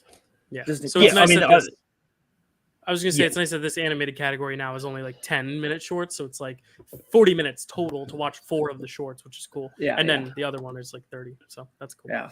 My Year of Dicks is actually 25 minutes. So, my bad. Yeah. It's still short. Yeah. But I can't remember if I started with Chad. But Chad, any thoughts on the animated shorts? Oh, you started. We got Chad. Yeah, we talked to Chad. But for live action short film, we got An Irish Goodbye, Ivalu, La Papel, Night Ride, and The Red Suitcase. Anyone have anything to say about this? I mean, Le Alfonso Pupel, Cuarón. I think, is going to win, right? Yeah, Le Pupel. yeah. That's going to be the obvious one that's going to win. What would you say, Dylan? Yeah. I was agreeing with you. I was saying Alfonso Cuarón's like the name, so assuming they look at the names, and if they should watch all of them, they probably will watch all of them. But I could see him getting the win based on notoriety alone. But yeah, and then we've got Best Documentary Short. Got The Elephant Whisperers, Haul Out, How Do You Measure a Year? Well, apparently you measure it in dicks. The Martha Mitchell Effect, Stranger the Gate. That's not the full title of the short. I just added that because we got you. honestly, whoever does do these shorts, I really hope they make that joke. But yeah, anyone with anything sound documentary short? Yeah, the ones that I saw aren't in here, which bummed me out. Like Flag Makers, and 38 at the Garden, the two that I saw that I thought were going to get in here, didn't get in here. So now I don't know what the heck. I'm just going to have to go off of Daniel's group over there, the Gold Derby folks, and what they picked to be the number one, because I have no clue. Yeah, I mean, I know when I was going for Netflix one day, Elephant Whisperers and Martha Mitchell Effect are both on Netflix for me, at least. Have to look. So I'd imagine it's for everyone. But yeah, moving on to documentary feature, we've got All That Breathes, All the Beauty and the Bloodshed, Fire of Love, A House Made of Splinters, and Navalny. Dan, what are your thoughts on Best Documentary? Yeah, these are 4 of the 5 that I wanted, and just I'm going to point the finger at this guy over here wearing a Yankees hat named Dylan, who's like, "Oh, I'm kicking all the beauty and the bloodshed out because the favorite's not going to get in." They always snub the front runners. It's the best film. It's the best Not film. always. Of course, it's going to get in there. Yeah, I mean, broke that was the trend. if that would have been really upsetting because it's clearly the best film, has the best message, just everything about the movie is incredible. The Splinters one to me was I didn't expect the Splinters to be in there. I think everybody thought Moon Age Daydream. I'm the only one that's like, I don't think Moon Age Daydream is that good. And I know Chad's the big music guy over here, but I just didn't think the documentary was that good. And I was like, why is this getting all this love in the documentary branch?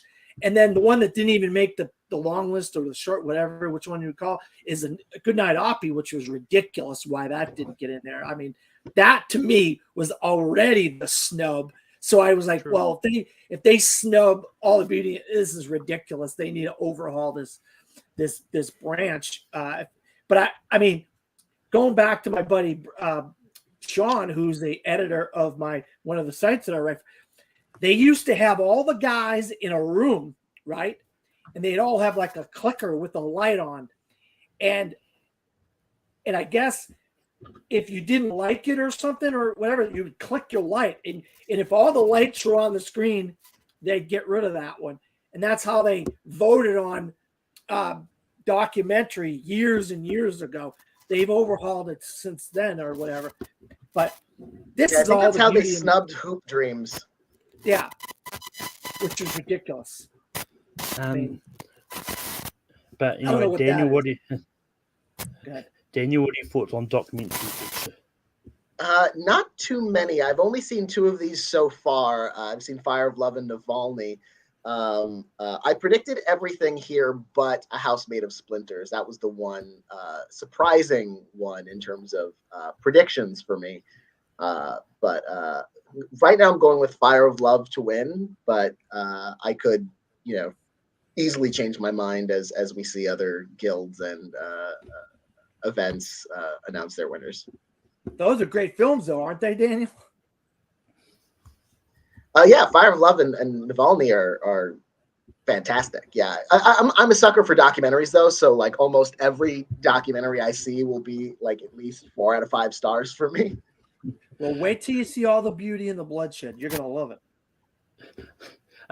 Yeah, ironically, on the opposite, I'm not a big documentary guy. Like, I haven't seen any of these. I know Fire of Love is on Disney Plus, but I just haven't seen any of the other ones. I mean, I haven't seen Moon Age Daydream, and I know Dan, you didn't like it, but I'm still surprised that it kind of missed.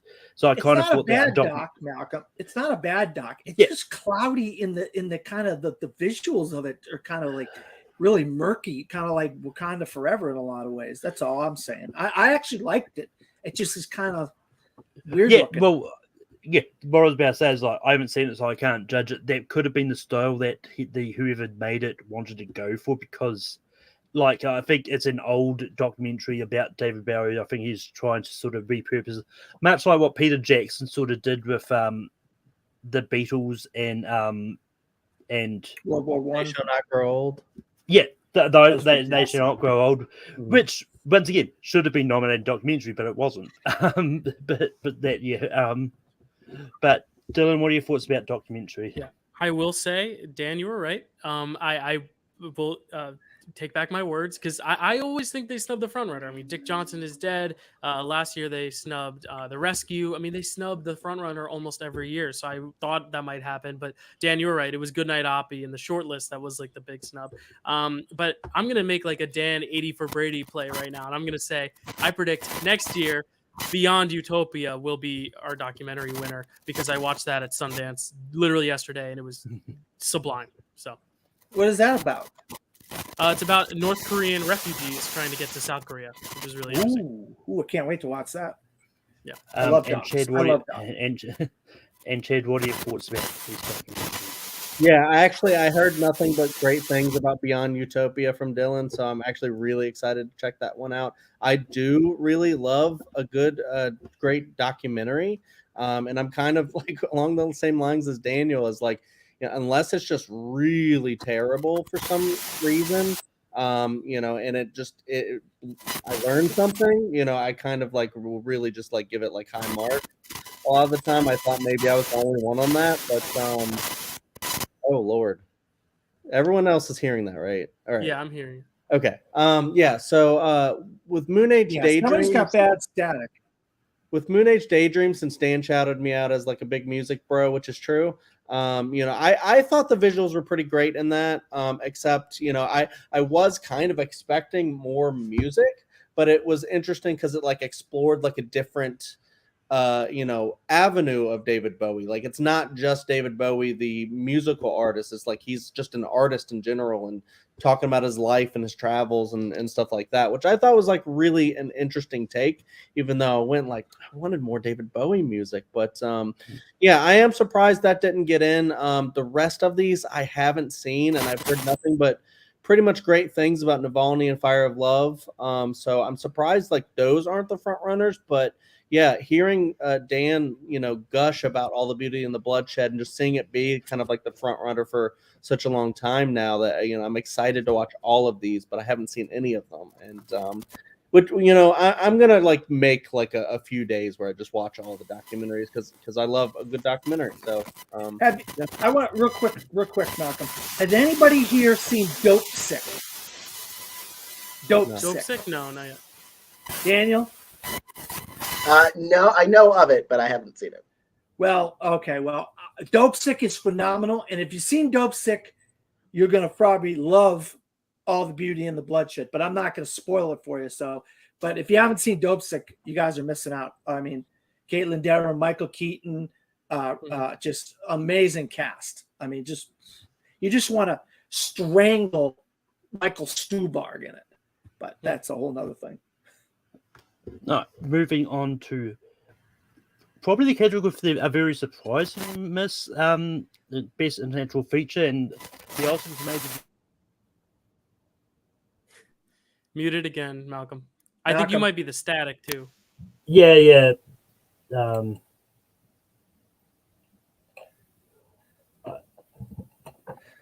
you hear me?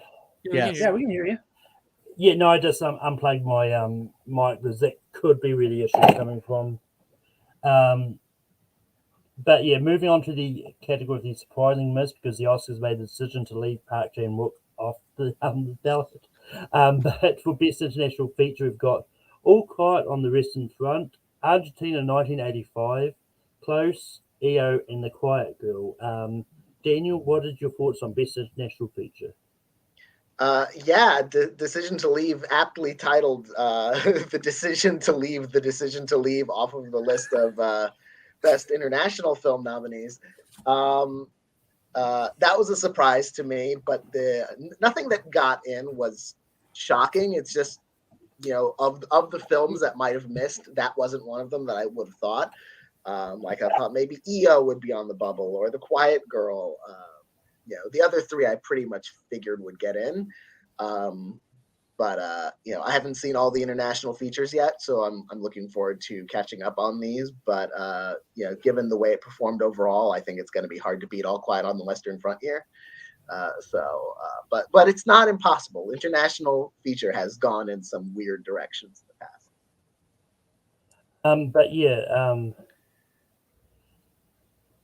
For me, like Decision to Leave, which was probably one of the ones that everyone's going was going to get in, is a big surprise for me here. It's going to be interesting because I think it's either going to be All Quiet on the Western Front or Argentina 1985. I know Argentina 1985 got phone form at the Globes, so I think it's going to. But based on the love that All Quiet's getting, I'm thinking it's front runner here. But Dylan, what are your thoughts on international feature? Yeah, I mean, EO was, I guess, the surprise, but I mean, this category was already like a really stacked short list, even without RRR, which would have made it even more crowded if it had gotten in. But it's a shame that Decision to Leave didn't make it. I haven't seen it yet, but almost every single critic or friend I've read a list of has it in their top 10 of the year. So like I'm very surprised that it didn't make it into top 5 international, at least, when some people were even predicting it as a possible director nomination or even cinematography. I mean, it's quite surprising that is the one that got omitted, when I predicted maybe it could be Close that got snubbed, even though I'm glad Close made it on. It's a stacked category. But yeah, I think All Quiet now has kind of cemented itself as the front runner here.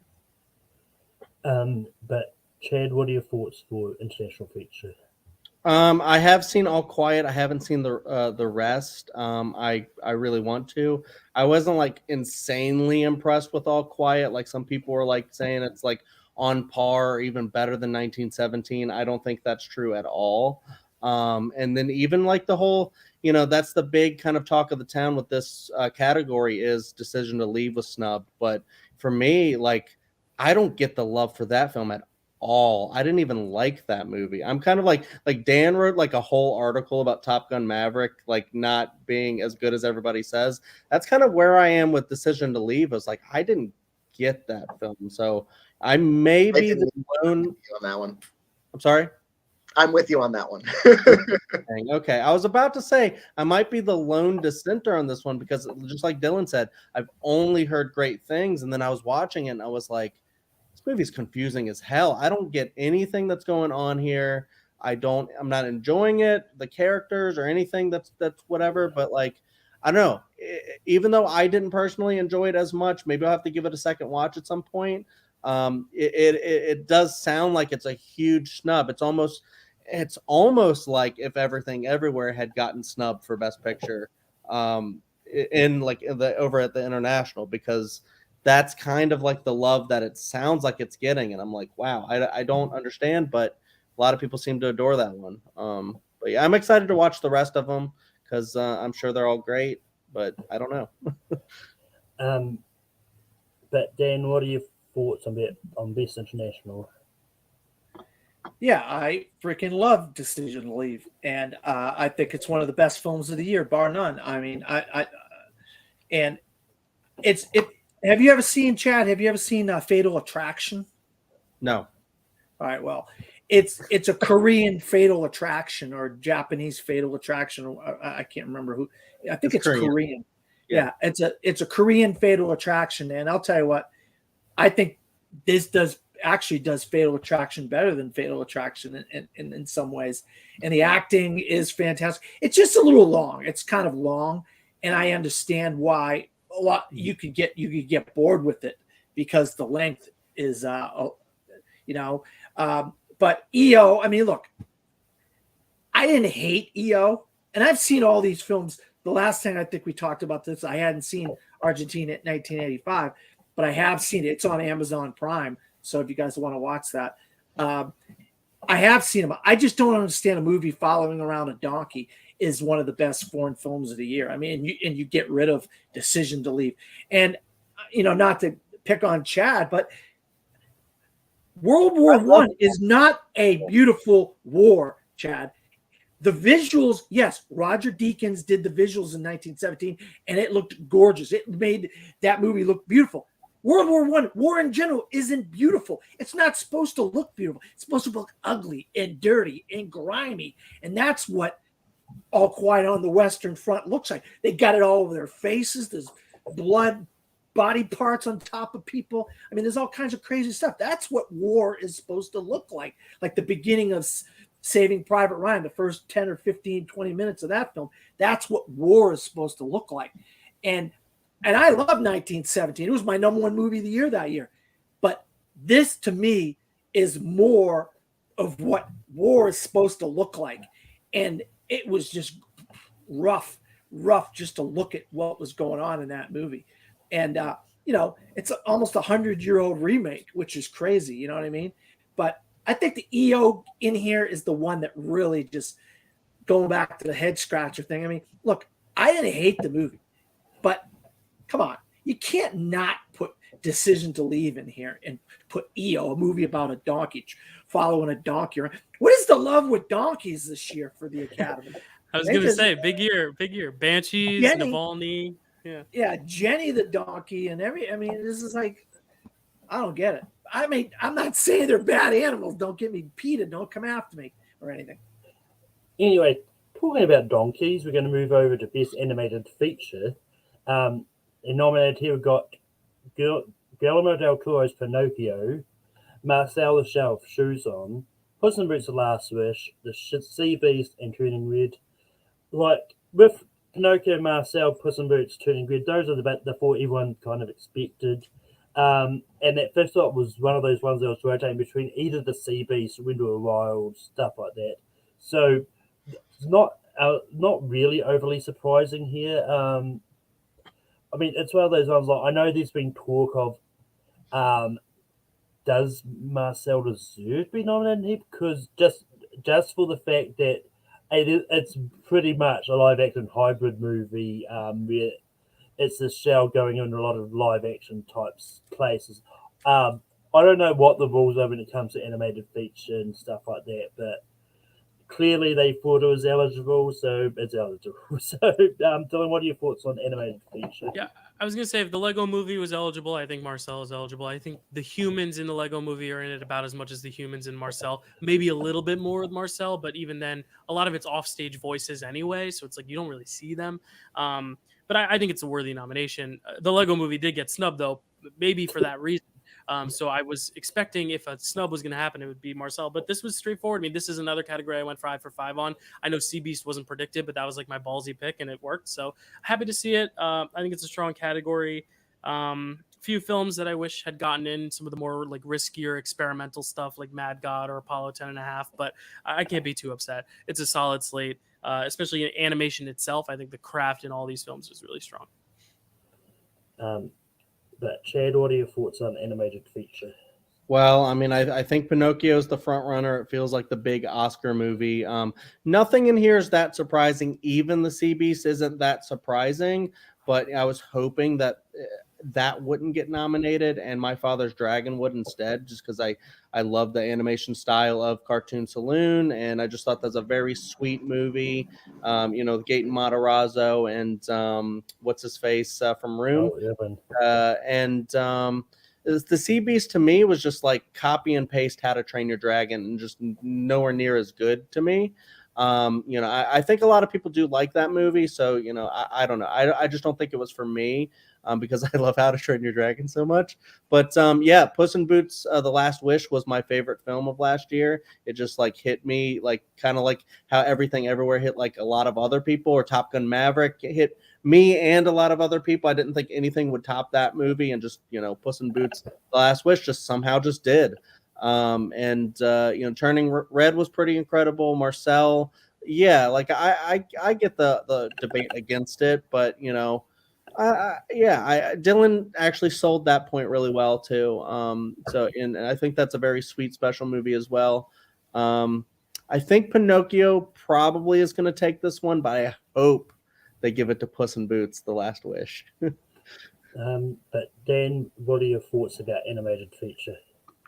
Yeah, I actually think this year was a really good year in animation. There was a lot of deserving for those 5 spots. I knew it was going to go to a second Netflix movie. I picked Wendell and Wild because of Henry Selick, and I thought, well, it's got a kind of a different kind of a vibe going for it with the African American type characters, the minority type characters in there, or voices and stuff. So I thought, well, maybe they would kind of shoehorn that in there. But I'm like Chad. I would have loved to have seen My Father's Dragon get in there. But I've seen Puss in Boots a couple times. I've seen pretty much all the front runners a couple times. But it's just an absolute masterpiece, and I don't throw that word around lightly. But Pinocchio is an absolute masterpiece. I do believe that box. Hey, you could buy my vote, Guillermo del Toro, with that nice big box you sent me. Just quickly on that note of Sea Beast, I don't know why I counted that out when I was doing the prediction, because Chris Williams, who's one of the co-directors of it, he co-directed Bolt, which was nominated for Best Animated Feature, Big Hero 6, which won the Oscar for Best Animated Feature, and Moana, which was nominated for Best Animated Feature. So he's definitely got that sort of pedigree of being nominated in this category. But Daniel, what are your thoughts about Best Animated Feature? Not much to add besides what everyone else has already said. I think this category might be slightly more competitive since Guillermo del Toro's Pinocchio didn't do as well as most of us thought it would, missing both of those music nominations. So basically every film in here is just nominated for Best Animated Feature, so they're all kind of on equal footing. But I do think it'll still take this out, or take this win. Marcel the Shell would probably be my vote as a film personally, though I could see, like, I would be hesitant to vote for it over Pinocchio as an animated film. I think both of those are fantastic. And Pinocchio will probably win. Yeah, honestly, I wouldn't be surprised if the Oscars go back to just sort of giving it to Pixar with Turning Red. But yeah, I mean, I think. Well, I mean, not that I think, because I do think Turning Red is a good movie. I actually enjoyed that more than Pinocchio personally. But going by the trend, Pinocchio has been getting animated feature in a lot of places, so I think that is at this point the front line. But yeah, anyway, moving on to Best Adapted Screenplay, we've got All Quiet on the Western Front, Last Onion and Knives Out Mystery, Living, Top Gun Maverick, and Women Talking. Dylan, what are your thoughts on adapted screenplay? Yeah, it's interesting because like WGA happened the day after or a few days after. But if it had come out like 2 days before, I think we could have seen maybe that Top Gun nomination coming, and maybe seen the Whale snub coming. But I think on the day of the Oscars, not knowing the WGA, I think made it more exciting when Top Gun made it and when the Whale got snubbed, just in terms of predictions. Like, it's always a wild sight when like the front runner in that category, the Whale, ends up getting snubbed. And that's also kind of what tipped off the fact that it probably wasn't going to get in the Best Picture either. But Top Gun, it shows that there's a lot of love in other branches. I was worried that Top Gun wouldn't have a shot at Best Picture because the actors branch is the biggest voting body of the Academy, and they didn't recognize Top Gun in anything. But now seeing that the writers branch really likes Top Gun, I think it makes up for some of those votes. So I think this gives Top Gun a better shot overall for more Oscars, though I still think having that Best Picture nomination, I think Sarah Polley is going to take it for Women Talking. I think that Best Picture just kind of secured that the Women Talking movie is still on the Academy's radar. and that script is just so special.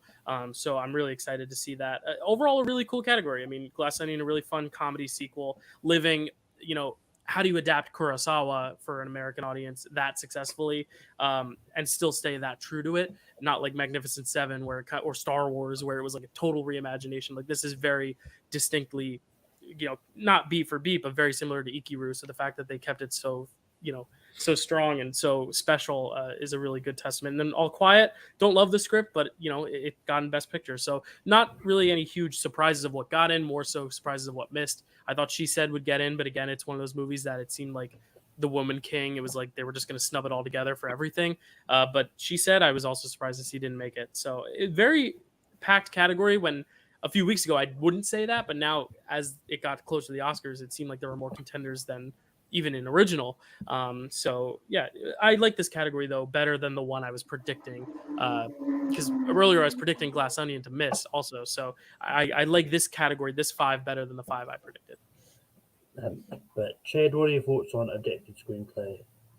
Yeah, I would throw out All Quiet. I just think give that one a lot of the technicals. But I don't see it personally, just from my personal viewpoint, forced like screenplay and picture and all this stuff. It's like it's not that special of a movie to me. And so I just don't see like what is so great about the writing. Like, I understand like what Dan was saying about like it feeling like war, but that to me is more of a technical type of thing than screenplay. Not saying that I guess screenplay is not really a technical, but maybe it is a little bit. It is a really great craft. And women talking, I haven't seen yet, but I'm very excited to, because I've heard so many comparisons about to like 12 Angry Men, and if anything is like a phenomenal like screenplay, it's like 12 Angry Men. So I can totally see Women Talking be something where the script is the best part, or maybe even the score, like some people have said. With Glass Onion, I think that movie is just so incredibly written. I was kind of hoping that would get into a kind of an unconventional like Best Picture like pick, because I thought that it's just like a audience winner. Like, a lot of people just adored watching that. I thought Knives Out, the first one, should have been nominated for Best Picture. So, I don't see why this one would be any different in my eyes. Living, I don't know much about other than what Dylan said, and that Bill Nighy's in it. And, a lot of people are liking it because of Bill Nighy. I didn't know if that it would get in a screenplay. And then Top Gun Maverick, I think it's a very underrated screenplay thing. Like, I'm on the opposite side where people say, give that one more of the technicals, but not screenplay. I think it's a pretty great screenplay personally, but I'm just really high on Top Gun Maverick. So I want it to win everything it possibly can. And the one thing that I am really upset about not getting it is The Whale, because I think the acting and the writing were the best parts of that. I mean, the makeup's really great. You kind of need that, but like, I wasn't like sitting there like, look at Brendan Fraser, in the makeup. I was more so like the writing, the acting is just so incredible with this film. So really wish that would have gotten in, and Best Picture too, but can't all get what we want, as the Mick Jagger once said. So Dan, what are your thoughts on adapted screenplay? So I'm going to agree with Chad about The Whale, because I think The Whale should have been in here. I mean, I don't know what the heck they were thinking, putting in All Quiet on the Western Front and Top Gun Maverick.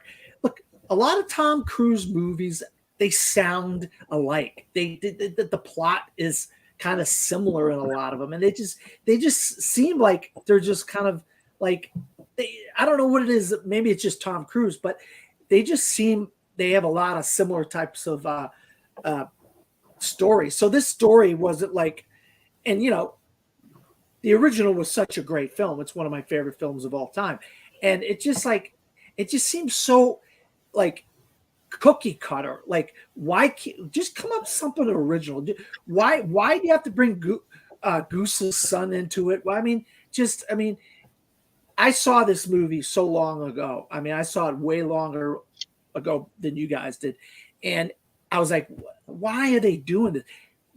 The visuals, the technical aspects are incredible in that movie, But the writing is not one of the things that I just go away. Oh yeah, the writing, the script on that movie, it was great. Now, but now Ikaru Living was all writing, and it was all performance by Bill Nye.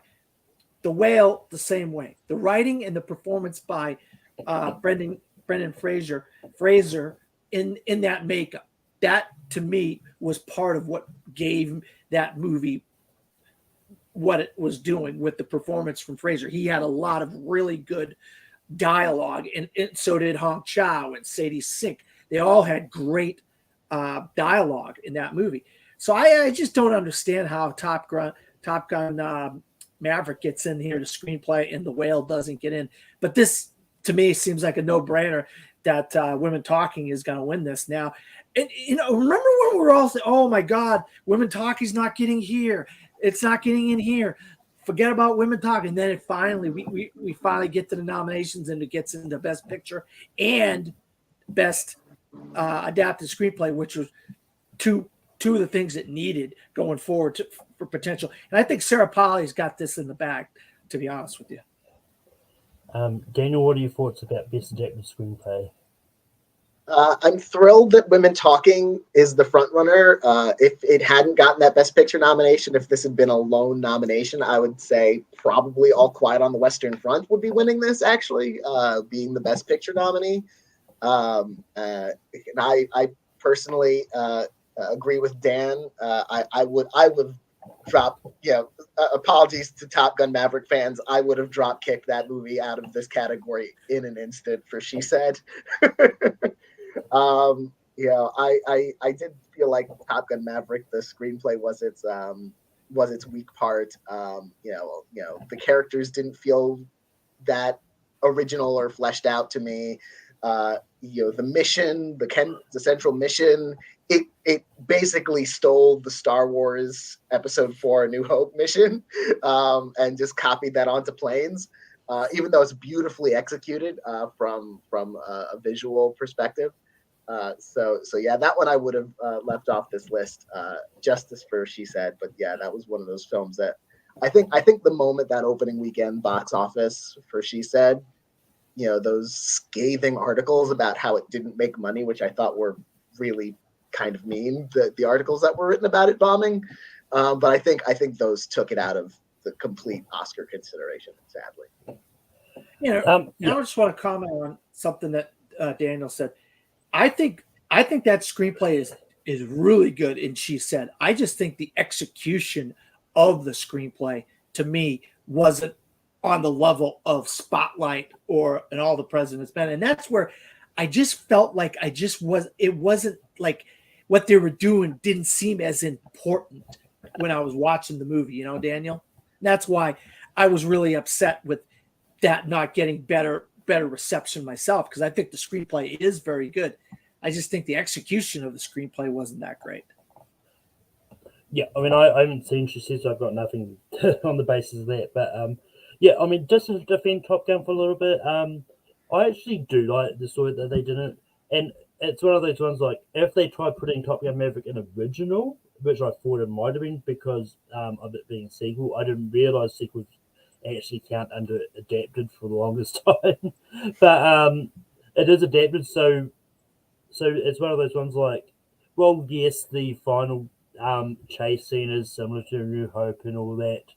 It's adapted from A New Hope, arguably, so there is We're that. looking at it, yeah. I mean, it's one of those ones like, once again, I haven't seen The Whale. I was surprised it wasn't on there, but in saying that, from what I've heard about the movie, I've heard a lot of people say the movie and the screenplay wasn't the best, but the acting was good. So that, like, from a lot of people I've heard talk about this movie, weren't that high on the movie itself and the actual screenplay, but they do say the performances were good. So that being said, I wasn't so surprised to see it miss both this and Picture. Maybe I'll feel differently when I actually eventually go see it because it's finally coming out this week. But yeah. Moving on to pretty much like the pretty straightforward category of original screenplay, you've got The Banshees of Inisherin, Everything Everywhere All at Once, The Fablemans, Tar and Triangle of Sadness. Chad, what are your thoughts on original screenplay? I mean, I haven't seen Tar. I haven't seen Triangle of Sadness. I'm excited to see both because I've heard really good things about both.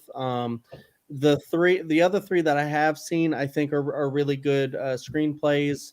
If I had to rank the three I've seen, it probably would be Banshees, Fablemans, and then Everything Everywhere. Personally, I don't know. It's something about like the quiet, like, meditation of like Banshees, but like with the two feuding friends, kind of like one trying to ghost the other. I don't know. It's just like really incredible. Martin McDonough, he as Dylan informed me at one point, he's a playwright, so he just like knows how to write a really great script. I want to go through and read a lot of his plays and stuff like that because I just think he's just like really great at that. So that might be my pick if it were me for the best screenplay, because I think it's its biggest strength, and that and the acting.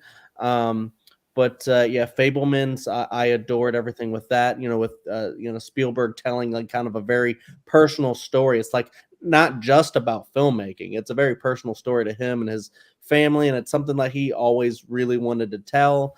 And I think he just did a really great job with it. So I think that's very strong. And Everything Everywhere is a very sweet movie that a lot of people adore.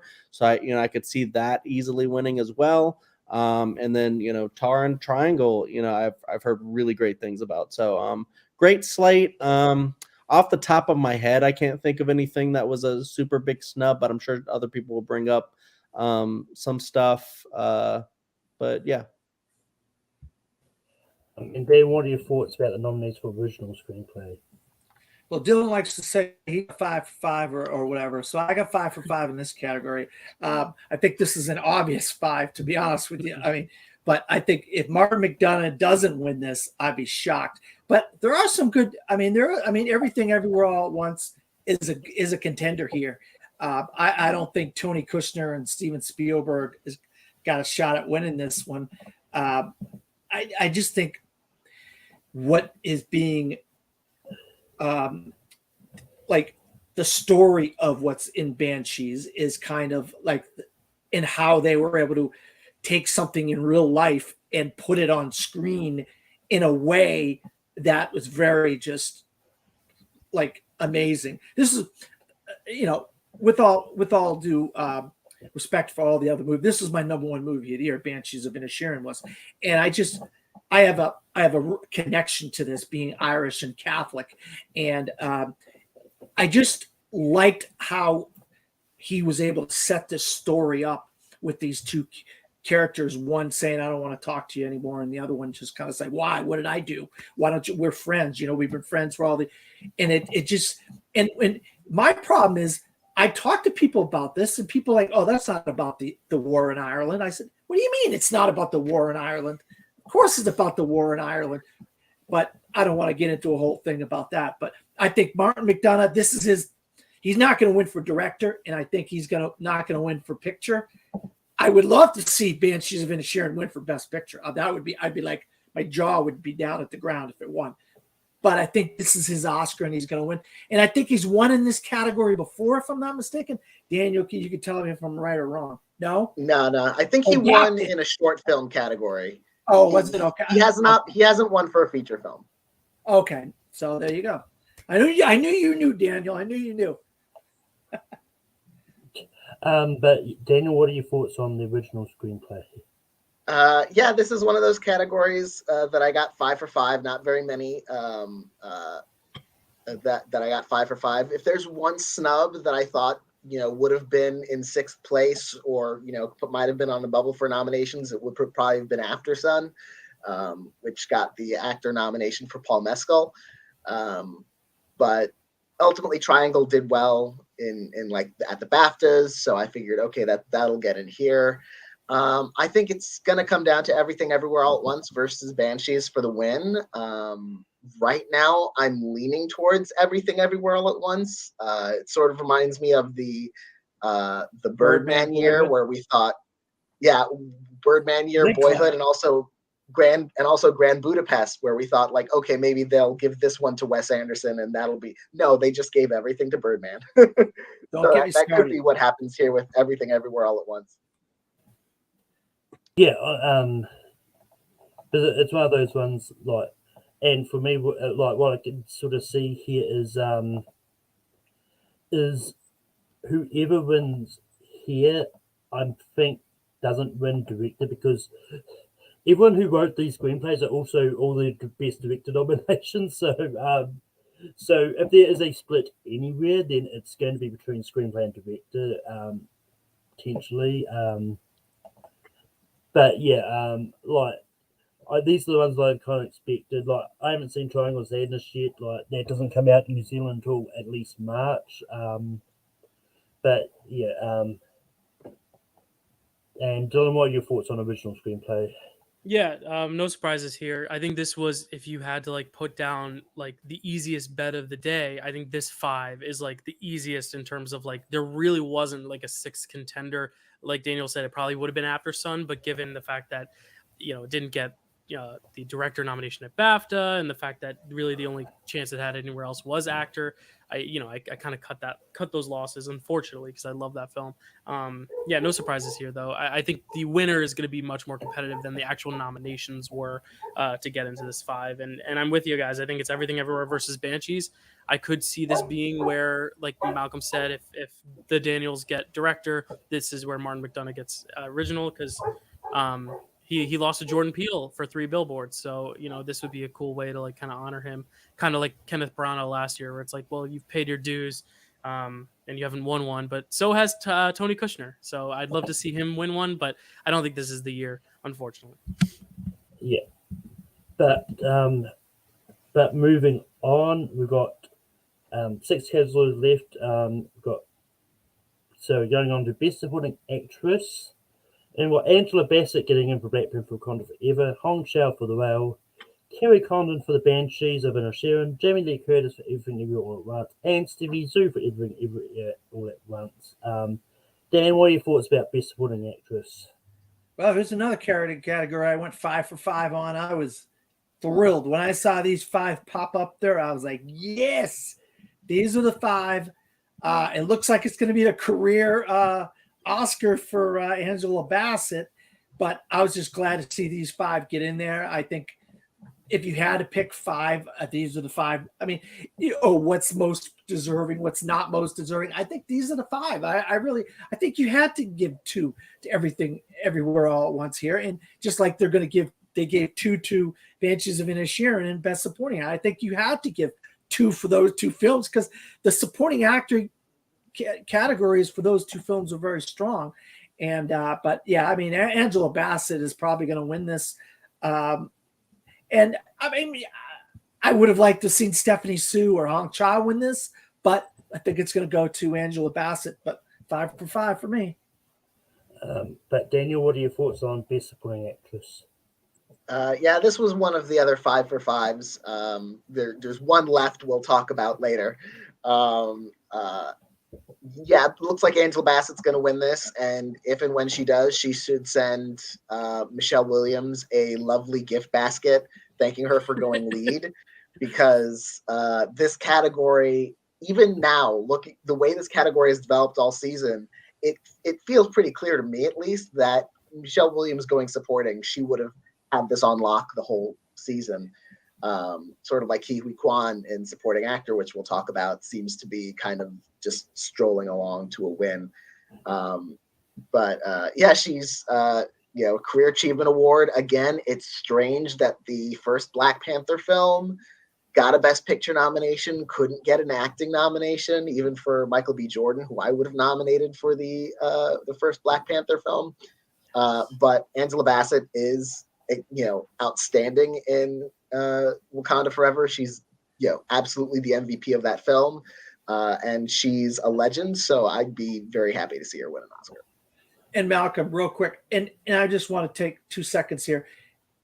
I brought it up on the predictions episode. I said, would they do what they did for Daniel Kaluuya and Keith Judas and the Stanfield, Black Messiah. Yeah. Judith, and would they kick her Michelle out and put her in here because they're going to do what they're going to do, and they didn't go for it. So it ended up being 5 that I ended up predicting. But that would have been really interesting, Daniel, if they had done that like they did with the Keith Stanfield that year. Yeah, I mean, it's one of those things like I don't know about what that year if it was the case for that. But I mean, it's one of those ones like with Michelle Williams. Like I've seen it before, so I won't go too much into that. I do see the argument for her being lead in the Feldmans over supporting. But yeah, but it's just one of those ones like everyone's got different opinions like for supporting lead anyway. So that is what it is. But for what was nominated, and even though it may or may not be a career win if Andrew Bassett does win this, but it's because I do think that her performance in Wakanda Forever is amazing and definitely deserving of the nomination alone, whether or not it is a career win, essentially, if she does win. But this is one of those ones that I wouldn't be surprised if we see a surprise. And just as a general over thing, it's really interesting because this year at least 80% of the nominees are all first-time nominees as well. So, and that's over all the 4 acting categories. So it's really interesting for the potential of we can either have some first-time winners and all that. So, but Dylan, what are your thoughts on Best Supporting Actress? Yeah, this category had like 10 or 11 contenders at a point. You had the Women Talking Girls. You had Dolly DeLeon for Triangle of Sadness. Michelle Williams, the potential of her going supporting after all. Carrie Mulligan. Like, this was a jam-packed category, and then we end up getting the SAG 5. So I think it goes to show that sometimes the safe bet is the right bet. Because all those like potential could they sneak in nominations didn't happen. That happened in Best Actress, which we'll get to. But yeah, I honestly think the most surprising thing is that in retrospect, seeing that Triangle of Sadness did get a Best Picture nomination, I'm surprised Dolly DeLeon didn't also get nominated here, because I was hearing that like if Dolly DeLeon had gotten into here, it would have been like, okay, yep, it's getting nominated for Best Picture. But here was kind of the opposite, where she didn't get in here, but then ended up getting for Best Picture anyway. I just thought she'd come along for the package if it were to get, especially with director and screenplay. I thought, okay, sure, like Dolly DeLeon would have made a lot of sense. But yeah, these nominees do make a lot of sense, and it's cool that 3 of the 5 are people of color. 2 Asian women in this category. Like, it's a really cool, diverse group of actors, and like you all mentioned, first time nominees except for Angela Bassett. So Jamie Lee Curtis getting her first, like, it's a really exciting nomination group, even though I do think this is a stacked category. If we look at just all the people who are eligible for it, my 5, if I had to nominate 5 people, may have 5 completely different actresses, and that's not a knock on these. It's more of just a commendment of how good the supporting performances, both actors and actresses, were this year. So good nominations though. And Chad, what are your thoughts on supporting actress? I agree with a lot of the points that have been said. I would not be mad at Angela Bassett for winning, because I think like a lot of the acting in that movie was really great. Wakanda Forever. With the other ones, my favorite of this slate to win would be Hong Chow, because I thought she was incredible in The Whale. I personally, this is my big disagreement with probably the entire panel. I would not have nominated both actresses from Everything Everywhere. I probably would have kicked out Jamie Lee, as much as I love her in Halloween. I don't really see the appeal for like the movie as far as like the acting goes with her specifically, but like, I also just wouldn't give that movie like 2. I would have preferred to see something like, Janelle Monáe be nominated, because I thought she made that freaking movie. And no one brought up her name, I don't think. So I just really wanted to shout her out, because, I was not like expecting her to get in or anything like that, but I was hoping, even though like no one was seriously considering her and talking about her. But, still a great. Is she leading that, Chad? I know Daniel, he's the main guy, but she's in it a lot. She is. It's a really big ensemble, but I think she did stand out. But I don't know if I would. And also, she played like 2 characters, so I don't know. It's debatable for sure. Yeah. So I think the Globes put her in supporting. So I think she would have been supporting going. I mean, it's one of those ones when you're talking about a movie with a big ensemble like Glass Onion and that. Unfortunately, a lot of people end up in supporting if there's not a clear lead in the movie. But for What Glass was Onion, the she clear on your lead was list? What was she on you guys' list, Daniel? what? I personally think she was more lead than supporting. It felt very much reminded me of in the first Knives Out, Ana de Armas. I think she was a co-lead in that one as well. So I think Janelle Monáe is kind of playing the same role here in terms of the prominence of the character. But so just looking at the Globes, Janelle Monáe was in the I think it was actually nominated. But I'm not sure. I think Janelle Monáe was supporting. I'm not too 100%. No, yeah, she was campaign supporting all throughout the way, so she would have been submitted there, everywhere possible. But and it's one of those. And just on a side note, I mean I haven't seen the well, but I really loved Hong Shao in the menu, and this is a tortilla. Tortillas deliciosas. But moving on to supporting actor, we got Brendan Gleeson, Brian Tyree Henry, Judd Hirsch, Barry Keoghan, and Ki Hee Kwan. Daniel, what are your thoughts on supporting actor? I think this went the top three I felt were safe. After that, it was kind of a question mark. In the top three being Ki Hui and the two Banshees of Inisherin guys. Those three seemed like they were pretty secure all throughout the season as nominations were being announced. Judd Hirsch was a little bit of a surprise, just given that Paul Dano had gotten in at the SAG Awards and Hirsch had not. So they basically pulled Belfast here. They snubbed the younger actor and they put in the veteran. I'm thrilled for Brian Tyree Henry getting his first nomination. Should have gotten his first nomination for If Beale Street Could Talk, but I'll take it now. But yeah, I thought all season that eventually there would be a turn and we'd see Brendan Gleeson sort of take this category and run with it. But it hasn't happened, so I think Ki Hui Kwan is just gonna keep winning. At this point, this is Ki Hui Kwan's run to lose, and if he wins, it's going to be a really good story, especially with the fact that he's sort of been out of the spotlight for a long time, then just comes back and everything all at once and ends up winning an Oscar. I think is a really good story to tell. But yeah, I mean, Paul Dano missing is a big surprise for me because, I love Judd Hirsch in that one scene that he was in, but I think Paul Dano was a little thing. I think Judd Hirsch got in somewhere as a nomination. I can't remember where. Critics' Choice. Yeah, that would be it. But they have also 6 nominations. But in saying that, I did look at the Globes. Like Paul Dano did not get nominated for the Globe, so it was one of those interesting ones. But Dylan, what are your thoughts on supporting actor? Yeah, I mean, Paul Dano missing out. It's another one of those things where you can figure it out based on alphabetical order. Brendan Gleeson's the first name, and you're like, oh shit, Dano's missing because D comes before G. And that made me sad because Fabelmans is my favorite film of the year, and Paul Dano is such a great piece of that. But then to see Hirsch pop up, I was like, wow, like it's really awesome to see the Academy.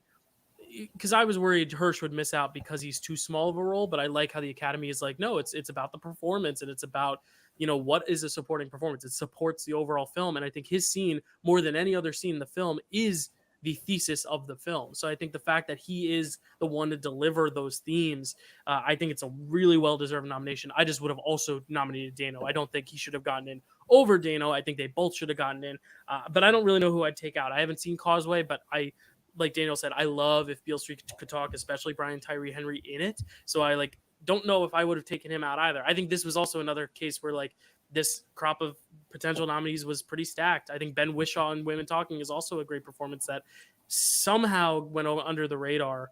like all the other actors. I guess it's a more of an ensemble piece, so they don't want to single out one person, especially if you single out the one man in the movie about the women talking. Like, I understand that's probably not the way they wanted to go, but like there were so many great performances that like I don't even know what you would take out. But at the end of the day, they're all going to lose to Ke Huy Quan anyway, and deservedly so. I think he's great in that film. So it's just an honor to be nominated, it seems. But this is a really good 5.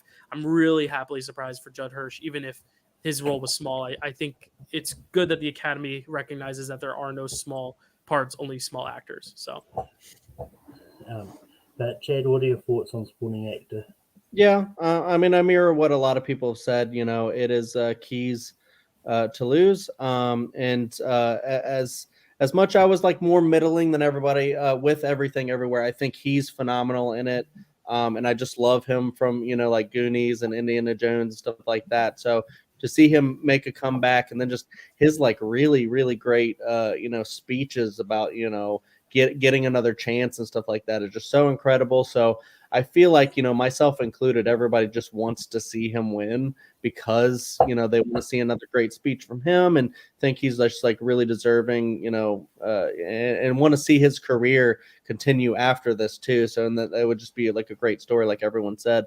And yeah, I'm a hypocrite because I love the fact that 2 of the Banshees actors were nominated, even though I said the opposite for Everything Everywhere in supporting actress.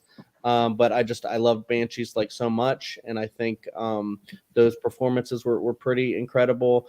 Just like the acting and all the acting in Banshees, I thought was so good.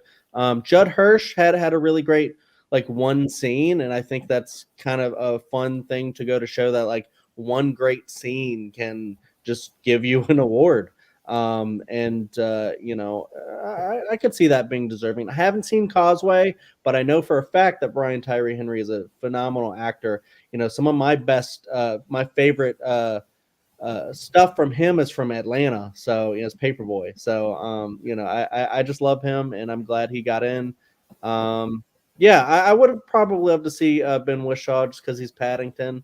So, you know, I always love to see Paddington get something, but, you know, and then, yeah, I mirror everything that Dylan said about Paul Dano because he is one of my all-time favorite actors. And I would have liked to see him get in there, but, you know, he'll get another one day because, you know, where he hasn't gotten an actual award yet. Right. But he'll get not a nomination either.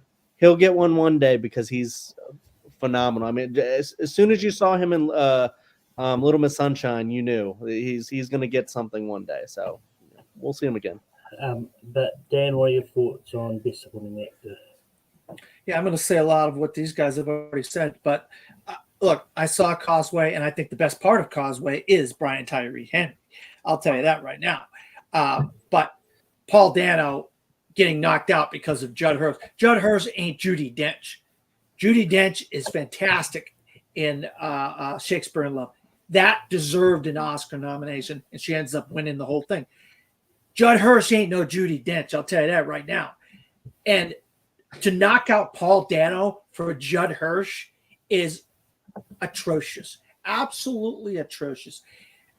And the other thing is, I mean, Ben Whishaw, I think Dylan said the right thing. And I've been on the Ben Whishaw train all year. But do you nominate the one guy in a film full of a bunch of women talking in a barn because he's taking notes and he's just kind of like this low key type of character?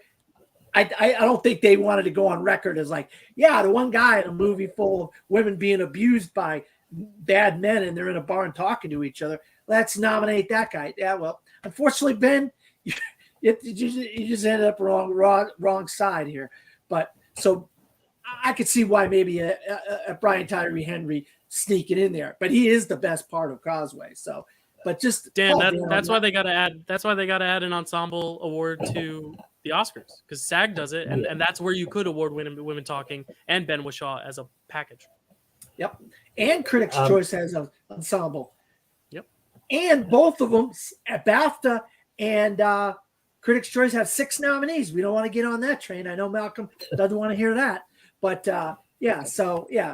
that's just my 2 cents on Best Supporting Actor. But Ke Huy Quan's going to win. I'd love to see Brendan Gleeson win here, but he ain't going to win, unfortunately. I mean, it's one of those ones like just to bounce off what you said about Judge Hirsch. Like, well, yes, I get that, but I think his scene in the movie is probably arguably a very important scene too, because it's because of Judge Hirsch in that movie which pushed Sammy to sort of continue on with his filming in that. So I think and I think he did that perfectly in the movie. But anyway, moving on to the most interesting one of the night, the next Best Actress. So nominated in Best Actress, you've got Kate Blanchett for Tar, Ana de Armas for Blonde, Michelle Williams for The Fablemans, Michelle Yeoh for Everything Everywhere All at Once, and Andrea Riseborough for To Leslie. um, and it's one of those. I'm going to leave this off here because it has come out recently, like I think it was a couple of days ago, that the Oscars are meeting on Tuesday to do a review into that and to sort of decide what to do because and look into her campaigning in that. So I don't know what's going to come of that. Because I really hope they don't take away it because it.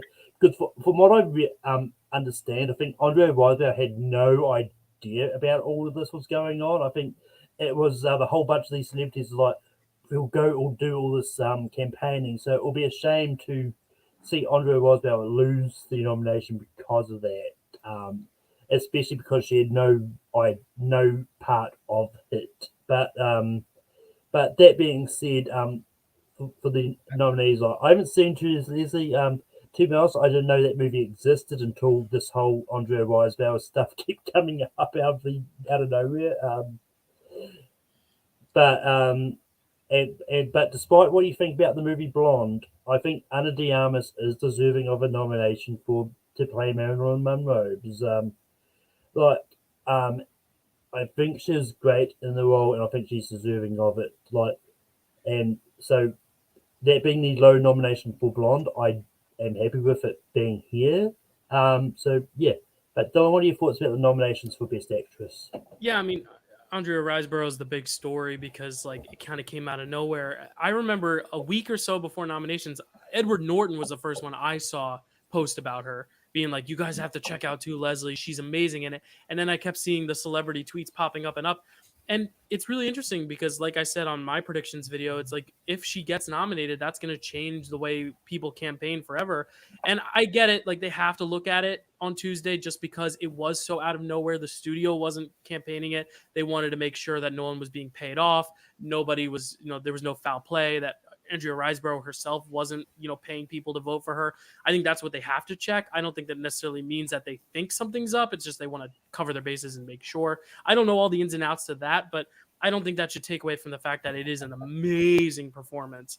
But at the same time, it also comes at the expense of what I believe to be one of the best performances I've ever seen in my life, which is Danielle Deadwyler for Till. And I think a lot of the attention has been on, OMG, this actress got in and got this nomination, when a lot of people aren't talking about the fact that two of our greatest actors and two black actresses were snubbed. And I'm not saying it's a race thing, but also like it is a little bit of a shame to see that the two that missed that were kind of not locks, but very likely to get in were Danielle Deadwyler and Viola Davis. Viola Davis, I get, she's been in a lot, and that movie itself missed out on every other category it was predicted. But Till, again, it didn't get nominated anywhere else, but it just felt like that is a performance where when you watch it, how do you not put that in your 5 for Best Actress? Even if you don't like the movie, like she's very clearly the best part of it, and she's just such an amazing part of it. I get it though; it's such a stacked slate, and this is a category where I wish there were 10 nominees or 6 nominees or somewhere where we could have her in there as well. And even Viola Davis, even though my argument is that Viola Davis is not the lead of that movie. I have another favorite part of that movie, Tuzo Mbedu, who I think should have also been nominated here for Women King. This is just such a stacked category though. And it's funny because it's going to come down to the two that have been in all the categories, which is Michelle Yeoh and Kate Blanchett. And that's really going to be your race. But just to see all these surprises, this was definitely the craziest category. But again, there's so many great actresses. It's hard to be mad about who got in, more so who didn't. And this is one of those cases where I'm not mad at anyone who got in. I think all 5 are excellent in their roles. especially the ones that I didn't think would make it, like Michelle Williams or Andrea Riseborough, because I predicted Michelle Williams to get snubbed because of the whole controversy of what category she would be placed in. I thought she'd lose altogether. So to see her get in was great, but just at the expense of those two performances, especially Danielle Deadweiler's, it really made me upset. So it's kind of like a very bittersweet category for me, where I'm almost wondering if it would have been nice to see Kate Blanchett miss out for Danielle Deadweiler, because she's already had 2 awards, even though you can't snub Tar, that performance. So it's really tough. It's just such a good slate of actresses. So it's very bittersweet, but I'm really excited or interested to see what will happen with Tuesday and what they decide and what they rule and what they find. I don't think they're going to find anything, because if they do just say, hey, the studio didn't campaign it, it shouldn't be eligible, then, campaigning itself is such a tricky subject matter to get into. Yeah. I think if you rescind her nomination, I think there's a lot of other people who have done far worse things when it comes to campaigning. In that sense, I think we should, declare no winner for 1998, because Shakespeare in Love pretty much won the award off of campaigning by, pretty dirty play. And I love that movie, but so it's a very interesting subject that you could spend 2 hours talking about. But I'm generally very excited to see so many first-time nominees, but also very sad that Danielle Deadweiler didn't make it. Yeah, I mean, I will go to chat in a minute, but one thing I did read when I was reading the article is apparently in one of the tweets that someone sent out, someone said, look, Kate, Anna, Michelle, referring to Yo, and it was Kate, Michelle, and Viola and Danielle. It was like, I mean, they said that those 4 are definitely going to get in, so it's that 5th spot that's up for grabs. And clearly that's not the case. No. That really wasn't the case. But Chad, what are your thoughts for Best Actress? Yeah, I mean, a solid slate. Ana de Armas, I don't really have many thoughts on Blonde. I don't really want to see that movie. Just because of what I've heard, it's very long. I'm sure she's great in it, despite if it's a bad movie or not. I would have rather see her be nominated for like Knives Out back in the day instead. But she's probably the one I would take out of all of these, just because I just don't really care about that movie. And then just Dylan, everything he said about Deanna Deadweiler, even though I haven't. Or Danielle, sorry, Deadweiler. Even though I haven't seen that movie, I've only heard phenomenal things about her performance. So that would have been cool, especially with to make it a little bit more diverse and nominate a lot of people who are just like really, really deserving. And I think Kate Blanchett's probably the front runner here, just because I've only heard phenomenal or great things about her phenomenal performance in it, and she feels like just a lead in a movie, whereas Michelle Yeoh is like one of the best things about that movie, but it also does kind of feel more of like an ensemble than Tar does, from what I've heard, even though I still haven't seen it. So I think Kate Blanchett's probably at the very top. I love the fact that Michelle Williams got in there, because I do think she's more of a lead than a supporting, but I hear the arguments against that as well. And I love her. I love her in the movie. I think she's like kind of like the center focus of the movie. It's like her and her son are both the center focus of the movie. And I would love to see her win, even though I don't think it's going to happen. But we'll see. And then Andrea Riseborough, just my thoughts on that. I love unconventional stuff. I hate that it's like, well, a studio has to do a thing to make a thing, and I'm like, I'd rather it be like just great performances, however they get attention, come out and then get thrown in there. Like we see a lot of films like Mrs. Harris Goes to Paris, Paddington 2, stuff like that like a lot of people just like love, but like don't get any love. Or even horror, somebody can campaign a horror movie in there, or someone can do like a grassroots campaign to get Toni Collette for Hereditary the love she deserved. If that can happen, I love to see it, and I just hope Andrea Riseborough does not get her nomination taken away, because I also love her and Mandy. So that would be very sad if that happened, but I still don't think she's going to win either way. But we'll see. Stacked category. Dan, what are your thoughts on Best Actress? Well, I'm going to just talk about the Andrea Riseborough thing real quick. This is one of my bullet points that I had. I think there was a letter. Anybody wants to correct me, that's fine. I think there was a letter that was going around, or an email that was going around saying what you said, Malcolm. Those people are safe, so you could vote for her. And I hate to be the guy that says this, but I think a lot of people said that Kate Blanchett was the one that was spearheading this whole thing to get Andrea Riseborough into the nominations. And Andrea Rice was a great actress. I've seen her in all kinds of things, and she's great in To Leslie. But she didn't deserve to be in there over Danielle Deadwyler or Viola Davis, as far as I'm concerned. I think those two were much better than she was. And what Ana de Armas has to deal with in the whole process of doing Blonde, with that couldn't have been an easy thing that she had to deal with.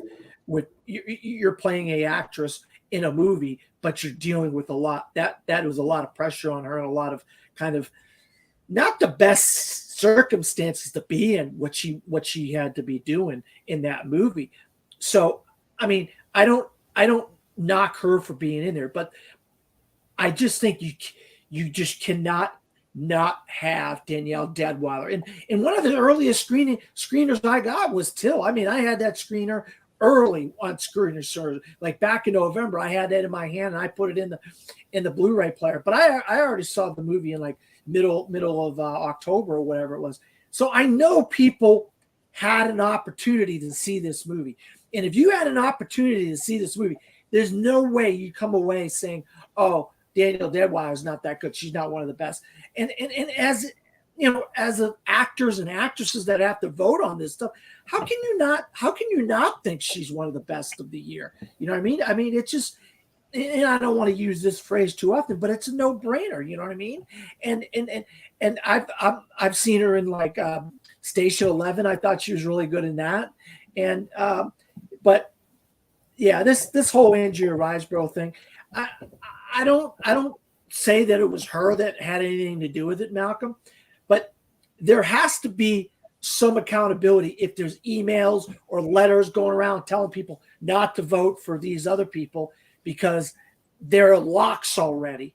That kind of stuff shouldn't be going on. To me, that's a little shady. You know what I mean? You just vote for your 5 and that's it. Don't have people, Kate Blanchett or Edward Norton or this one or that one, saying, don't vote for these other people because they're locked. Vote for this person.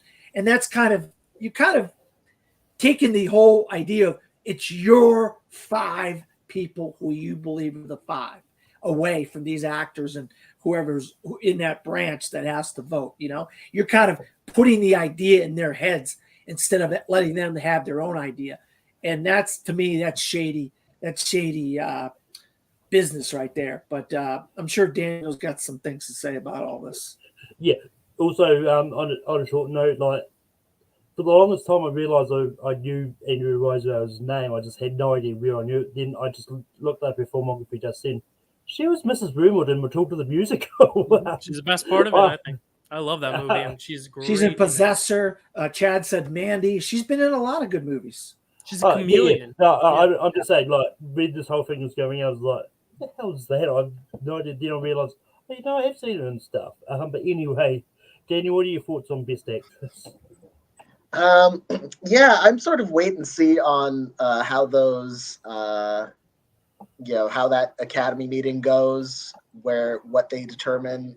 It does seem a little shady the way they were going around to their friends, and or the filmmakers were going around to sort of like get to their famous friends to push the movie for them, which, I mean, also, campaigning in general can be kind of shady. So where's that gray area? Where does that land? So I'll wait to see what comes out of the Academy meetings. Yeah, telling people not to vote for other people, like negative campaigning for Oscars, is not, I don't think, appropriate. We'll see what comes out of that.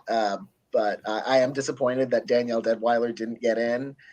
Less so Viola Davis, not because Woman King isn't a great performance, but because, she's got 4 nominations. She won for Fences. So like her missing out on this nomination isn't as big a deal for her as missing out on a nomination was for Danielle Deadweiler. Like, this would have been a career moment for her.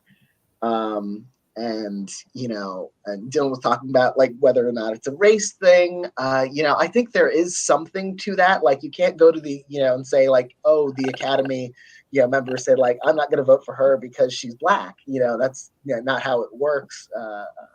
But somewhere along the way, Academy members decided that either they weren't going to watch Till, or they watched it and they didn't feel connected to it. They couldn't relate to it despite the performance that she's giving in that film for some reason. And so it doesn't smell right to me. Mm-hmm. But you can't say that anyone was maliciously, deliberately saying like, it's like, we are not voting for her because of her race. But that sort of thing does come into it. Yeah, I mean, it's one of those ones, like, I don't think it's a case of race at all either.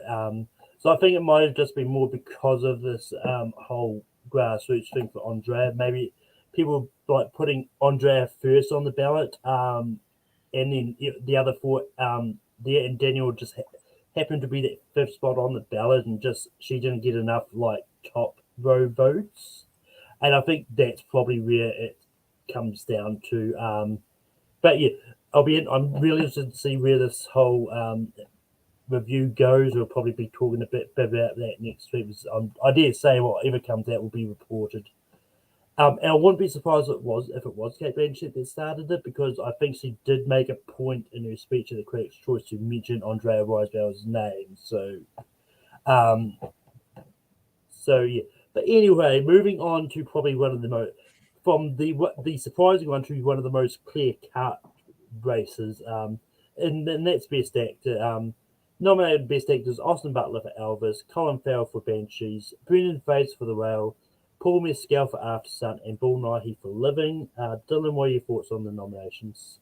Yeah, we talked so long about Best Actors, but I think Best Actor will be quick. I think the four were locks. I think Paul Mescal is the only possible one that may have missed, but even then, after the BAFTAs, it kind of seemed very clear cut he was going to get in. Or not even clear cut, but he was definitely the strongest chance of the other contenders. Obviously, you could have had Adam Sandler or Tom Cruise or someone else sneak in there, but I think Paul Mescal being in here and it being 5 first-time nominees is really cool. I just think if it were all the 4 newbies and then like Tom Cruise, or all the 4 newbies and Adam Sandler would have been a newbie, but the four newbies and a veteran, or Hugh Jackman, like it would have been cool to see them get like nominations. But at the same time, I think 5 newbies is like a really cool idea, really cool concept, especially because some of these actors aren't newbies in the sense of, a lot of them have been working for a while. Brendan Fraser, Colin Farrell, Bill Nighy, they've been working for a while, but they've never been nominated. So it's so cool to see them get in, all 5 and first-time nominees. And then Austin Butler and Paul Mescal, the 2 up-and-comers. I think it's a really cool category.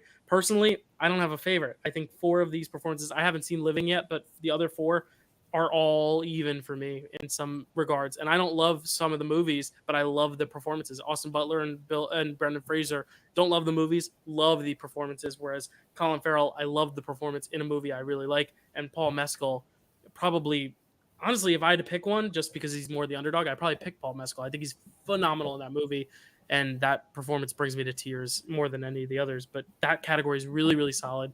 Great performances all around. Chad, what are your thoughts about Best Actor? Yeah, and I agree with Dylan. It's like, those top 4 and then the 5th spot was like, what do we do? And we were like even talking about that on here. Like, who do we pick? And, I went with Tom Cruise because I don't know. I just was like, what, the 5th pick, maybe they, people's love for Top Gun Maverick might get him in there, even though a lot of people do consider him, well, he's just a movie star. Tom Cruise is not really an actor, but I mean, if you go back to like, Color of Money and, a lot of like older performances like that, A Few Good Men, just, he's an incredible actor, but he didn't, started to do a lot more action stuff. And, people are like, well, he's just a movie star. And then I'm like, look at Top Gun Maverick. Like, he's a movie star in that as well, but then like look at, you know, this kind of like nuanced performance that he actually gives.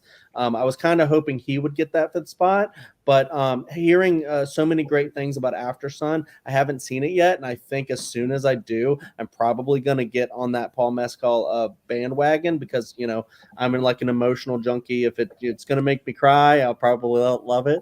But you know, I haven't seen Bill Nye. I've heard he's fantastic. And then the others, I think, you know, are like really the big top three with Brendan, Austin, and Colin. I think all three are pretty incredible. My favorite out of the three might be Brendan, like a slight edge there. My second would be Colin, because I just think, you know, he does like the comedy and drama and emotionality like all together blended, just like he does in Bruges. He's just a fantastic Martin McDonagh actor, and yes, I would love to see really any of these five get it, but I'd be pulling for Brendan or Colin personally here. Dan, what are your thoughts on the best actor category? Yeah, I went 5 for 5 in this category. I did not pick Tom Cruise. You know, everybody's known, they know my thoughts on Top Gun Maverick. So I was glad to see, and I have seen all 5 of these movies. I saw Living a year ago, actually, at last year's Sundance Film Festival. So in that Sony Pictures Classic campaign, they waited all the way to December to put this thing out in limited release. What a campaign for Sony Pictures Classic! I'm telling you right now, you want to start talking about Diane Warren, how she keep an eye on guys and gals that are in Sony Pictures Classic movies and the campaign behind them, because they seem to get these guys, and Willem Dafoe gets in, you know, Anthony Hopkins gets in and wins. So now we got Living with Bill Nye. So there's a trend going there with Sony Pictures Classics. You got to kind of keep an eye on them.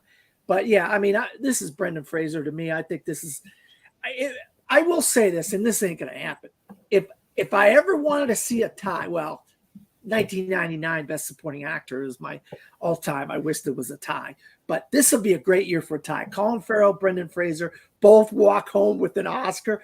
What a great conclusion that would be. The fact that both of those guys that have been putting in the work for decades, and it really, I mean, Colin Farrell, he's in 4 movies this year, 4 last year, really good movies last year, you know, and I would love to see Colin Farrell win, but I think it's Brendan Fraser. He just gives the performance of the year in a very kind of wearing that suit, and it just exudes.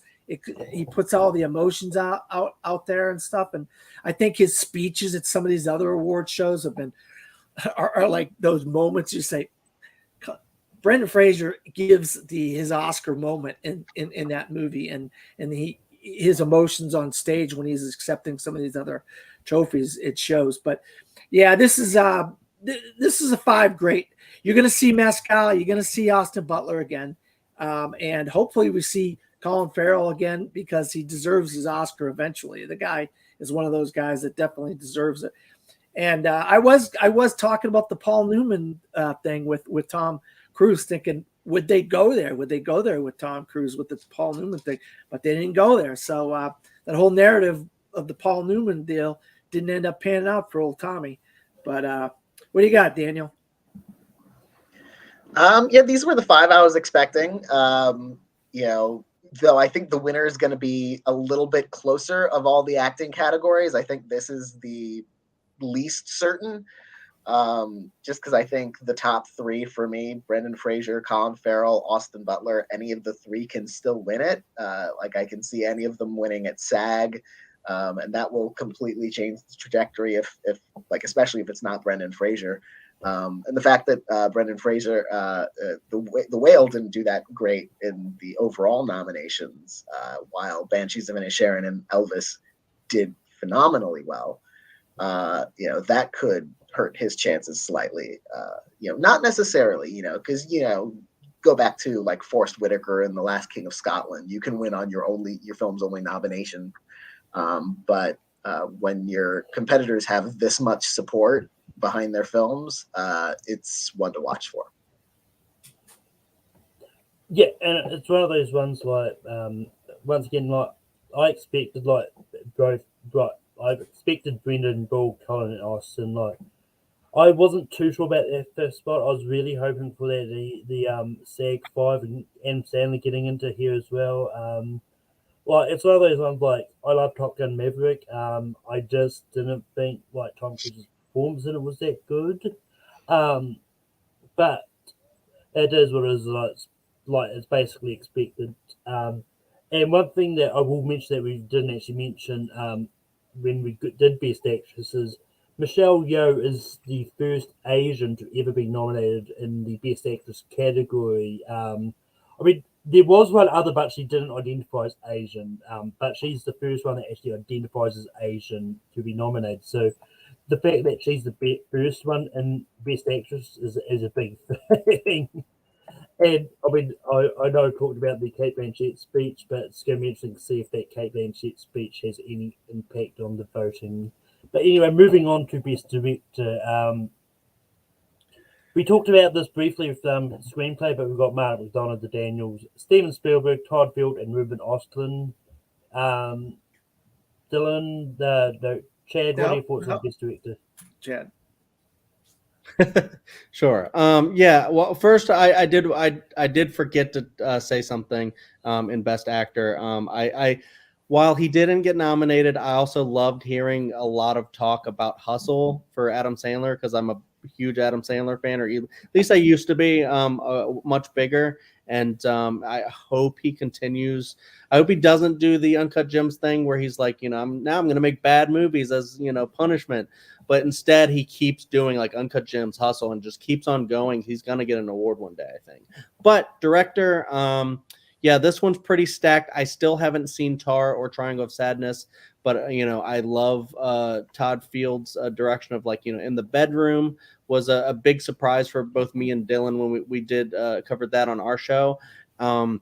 And I've heard nothing but great things about him. And then Martin McDonagh, obviously, I've talked about my love for his films and his direction, especially with Banshees, I think is super incredible. I still need to see Triangle of Sadness. I'm sure it's really great that, that got in. Everything Everywhere, I think they did a phenomenal job with that directing. I personally think who's going to win is Steven Spielberg in this, just because he's Steven Spielberg, and I think he directed the shit out of that. He's got a lot of like personal stuff in the movie, and I think the Academy is just gonna, that's just what's gonna win. But a lot of people are talking about the Daniels for sure in there, and I think that they're up there. However, I know we all seem to kind of disagree on this front a little bit of some sort. I was really hoping for a Joseph Kosinski thing. I know people are like, well, it's more of a direction by committee type of thing with Christopher McQuarrie and Tom Cruise and all that stuff. But I still think Joseph Kosinski did a phenomenal job there. And I was hoping he would get in over like the Ruben Östlund. But, I heard the argument about, a foreign director getting in there. And, it's a solid choice, I'm sure. I'm sure I'll really enjoy the film when I see it. That was my like big snub. If we talk about like snubs, I really wanted to see Kosinski, but yeah, solid slate. I'm pulling for Steven Spielberg, but it could really be any of these, I think. And Dan, what are your thoughts on Best Director? Well, I think the one, and I don't want to parlay this into Best Picture, but I just think, I seen Triangle of Sadness like, I don't know, 6 months ago. And it does have a story where it's about excess and these rich people. And then they get this event happens. And it's like, stick it to the rich guy. And it seems like a Hollywood type of thing. Oh, stick it to the rich guy. Wait a minute, you folks, you're rich. So what do you mean you're sticking it to the rich guy? You know what I mean? Or the guy with the excess. You know what I mean? And it's kind of the thing that Ruben Östlund likes to do. He likes to do these he puts these messages in his movies like The Square and stuff like that. So I understand it getting in screenplay or something like that, but not director and picture when you could take out The Whale or or The Women King, or Gina Prince Blythewood, or Rajamouli, or somebody like that, or even the All Quiet on the Western Front director, or Park Chan Wook, you know, in director. You know what I mean? So I just think they chose the wrong one, and I'm against Dylan again. Unfortunately, I mean not Chad again. Unfortunately, I don't think this is. I think Spielberg's got a great film in him, and I mean a great film on the level of some of his stuff in the 70s and the 80s, and some of his stuff in the 90s and whatnot. I just don't think West Side Story and The Fablemans are top tier Steven Spielberg, and you can't give him a trophy for not top tier Spielberg, in my opinion. When he's made some of the greatest films of all time in the 70s and 80s, you can't give him trophies for, or even 90s. In 90s, I forgot, with Saving Private Ryan, Jurassic Park, Schindler's. You can't give him a trophy for less than subpar Spielberg. Same thing with Williams, subpar Williams. I think the nomination is the thing for those guys this year. And I think when you're making a movie for $15,000 or $15 million, and you can make the movie that the Daniels made and was able to do with the money that they made that movie with, you can't help but give them the trophy here. I mean, to me, this should go to the Daniels, and they should be happily checking that box off. Daniel Shiner, Daniel Kwan. And I'm glad to see Martin McDonagh in here as well. But yeah, that's my 2 cents on director. Daniel, what are your thoughts on director? Yeah, I was surprised by Ruben Östlund. I thought that spot would go to Edward Berger for All Quiet on the Western Front, and it's weird that it didn't, given all the other nominations that the film got. But yeah, his nomination is his reward here. I think Todd Field's nomination is his reward. Martin McDonagh, if he wins anywhere, it'll probably be screenplay. So I think it's really a two director race. Well, 3 director race when you consider that Daniel Kwan and Daniel Scheinert are unit versus Steven Spielberg. I'm not entirely sure which way this goes. I think The Fablemans as a contender has faded somewhat this season.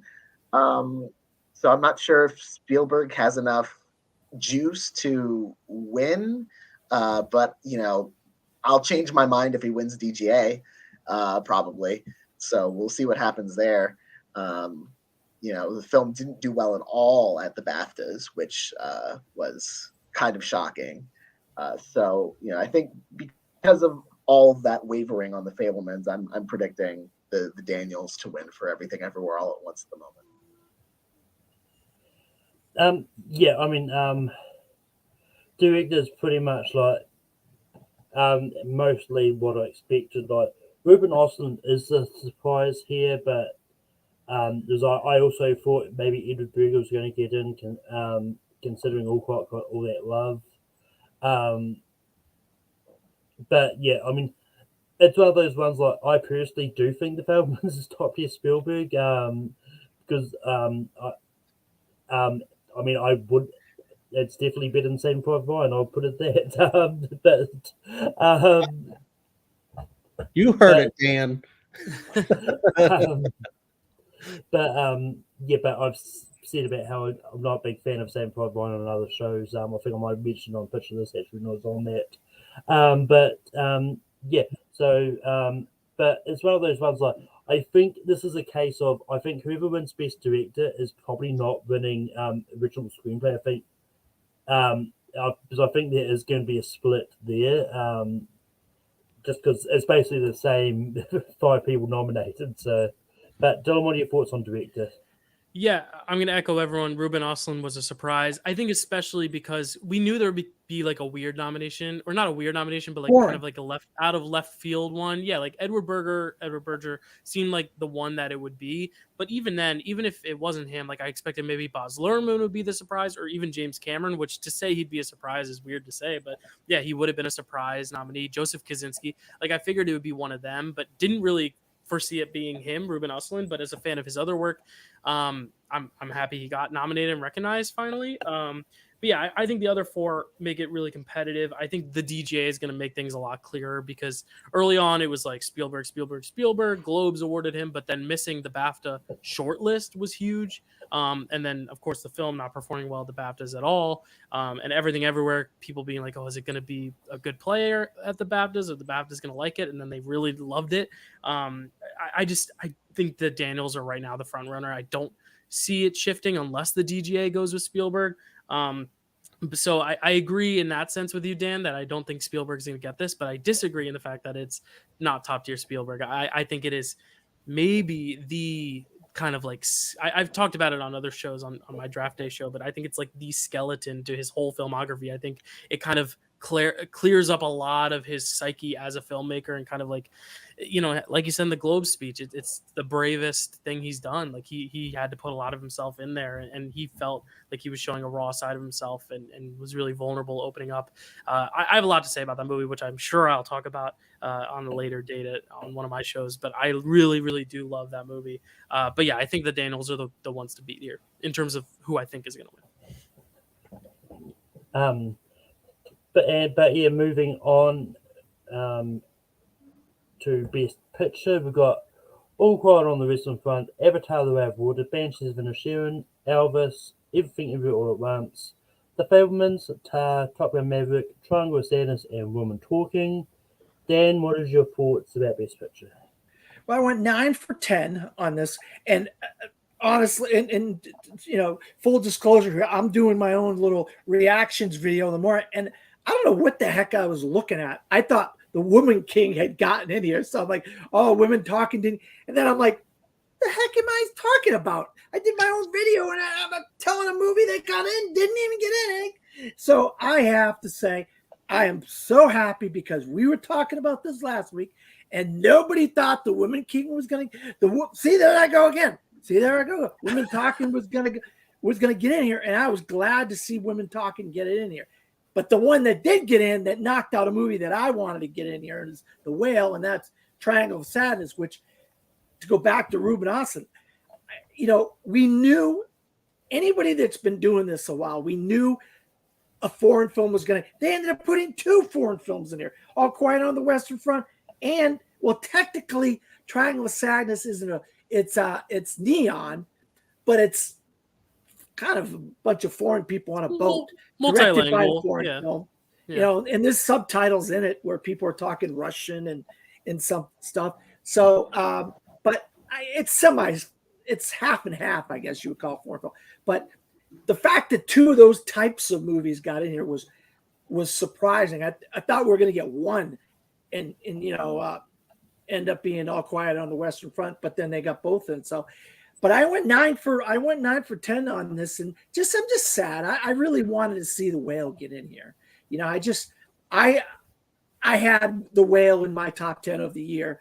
Full disclosure, it's one of my favorite films of the year. I just really gravitated towards the performance by Brendan Fraser and the direction and the whole kind of the one location play feel of it, because it was based on a play based on a real life story. But yeah, I mean, this is a 2-horse race in my opinion. I think it's going to come down to same thing in director, original screenplay. You got a 2-horse race. You got Everything Everywhere All at Once versus Banshees of Inisherin.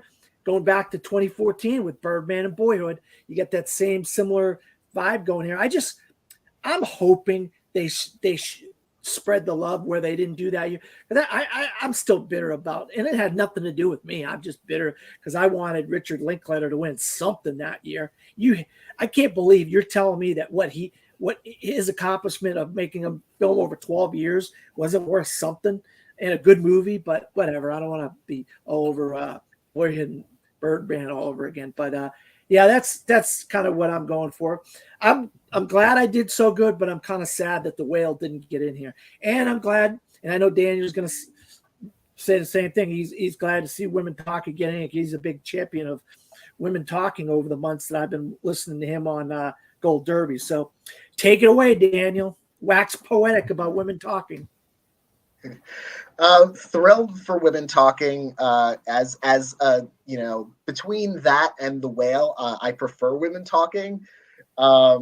So whenever it got to the W's and the nominations announcement, I kept thinking The Whale would get in, and it was Women Talking both times, and I was really kind of pleasantly surprised that the film managed to eke out a nomination. Even though that's probably going to be its reward here. I think it has a really good shot at winning screenplay, but probably not picture. Honestly, I think right now, Everything Everywhere All at Once is in the driver's seat. I think Banshees and Fableman still have kind of a shot here, but they're not looking as strong as Everything Everywhere has been through most of the season. Although Banshees did win at the Golden Globes, but so did Three Billboards, and it didn't end up winning the Oscar. The Globes go their own way often. And honestly, as someone who doesn't really have strong feelings about most of these nominees, one of the films that I absolutely adored, Everything Everywhere All at Once, I would be thrilled for it to win. But yeah, I mean, it's one of those ones when it comes to best pictures. Like a lot of them is basically sort of what I expected to get in. Like there's probably a few surprises that didn't sort of get in, but most of it is what I expect. Like I thought The Whale was getting in myself, but it's just one of those ones. Like as I said, like I've heard a lot of people talk about The Whale, and a lot of people were saying the performances were good, but the movie itself they didn't really like. So I think it's just one of those things. But Dylan, what are your thoughts on Best Picture? Yeah, I mean, this ended up being straightforward, except for, like we said, like those last few slots. And I think once Triangle of Sadness got that director nomination, I was like, okay, it's going to get nominated for picture. And then the only last surprise was, is it going to be The Whale or something else?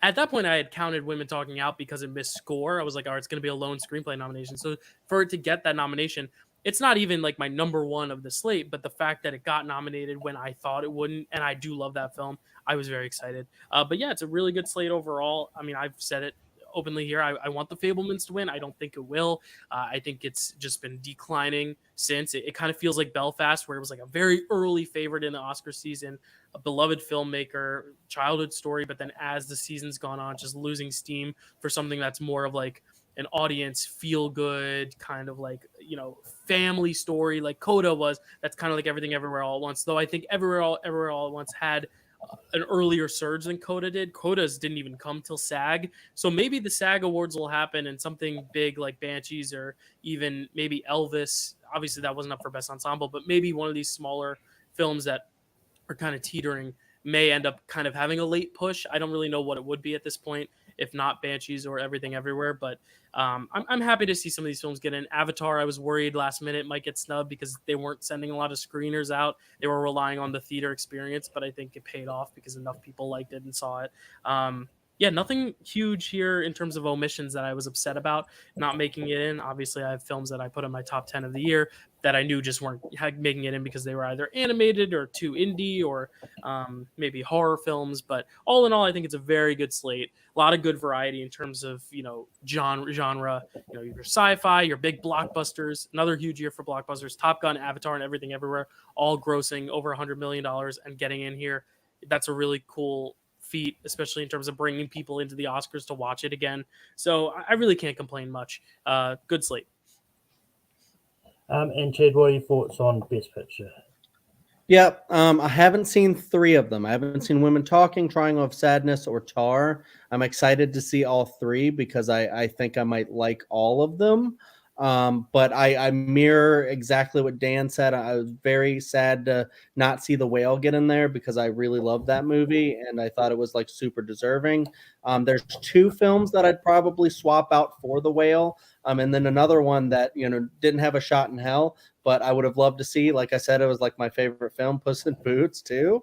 But, animated really doesn't normally do that great. But, I think it would have been deserving had someone wanted to nominate that.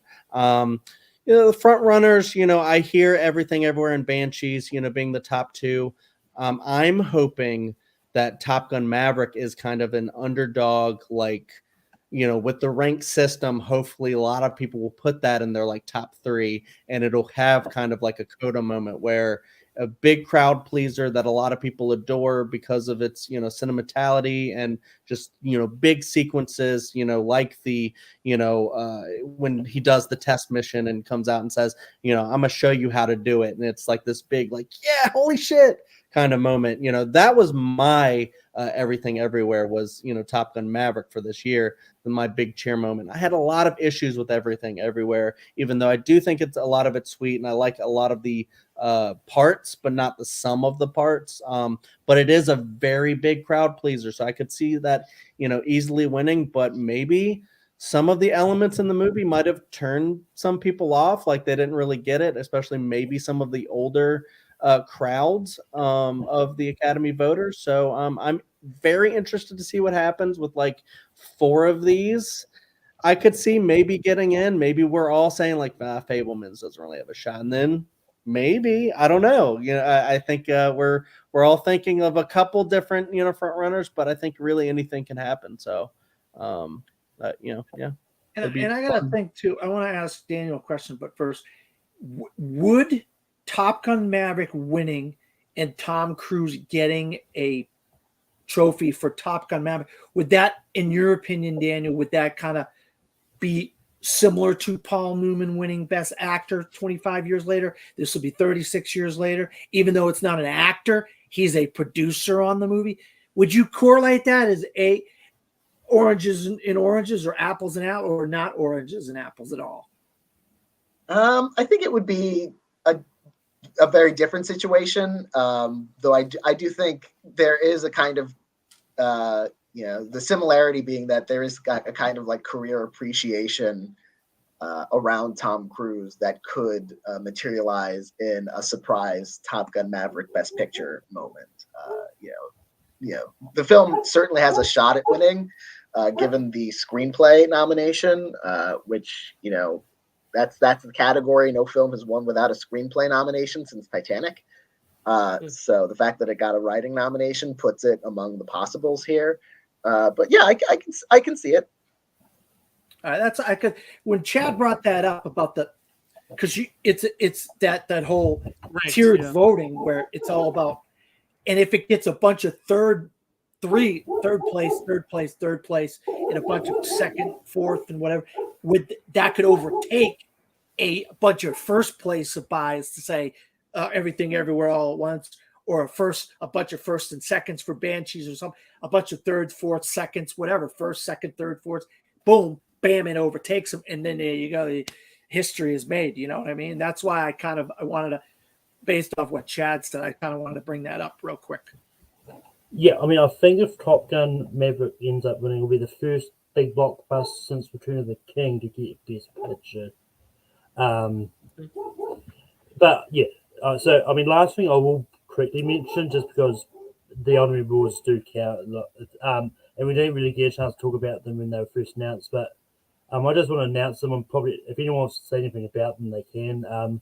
But the honorary awards, the honorary awards. Honorary, gotcha. Yeah. So the Academy Honorary Awards is Yushan Palsy, Diane Rowan, and Peter Weir, and then the Gene Herschel Humanitarian Award is going to Michael J. Fox. So in a way, they're all getting Oscars. So like Diane Rowan's finally getting an Oscar after a long time, even though it still counts as its honorary. But anyone I'm excited for Peter Weir too. I love Truman Show. I love Master and Commander. I'm excited he's finally getting an Oscar because he deserves one. And Diane Warren, she's going to have a second trophy next year to go with that honorary trophy this year, because she's gonna, just like Charlie Chaplin, he won 2 in 1 year. Charlie Chaplin did, got the honorary and got the win from Limelight, but Diane's going to get it for 80 for Brady and her honor. I was going to say, it's going to be a big night for the 80s if we have Tom Cruise, Michael J. Fox, Ke Huy Quan all winning Oscars in one night, Brendan Fraser. That's going to be pretty cool. Yeah. But yeah, I mean, I mean, it's a little bit of a longer show today, but it's going to be really hard, especially if the more people on. But yeah, we'll be back next week. Will probably be the usual day and time. But Dylan, where can people find you online?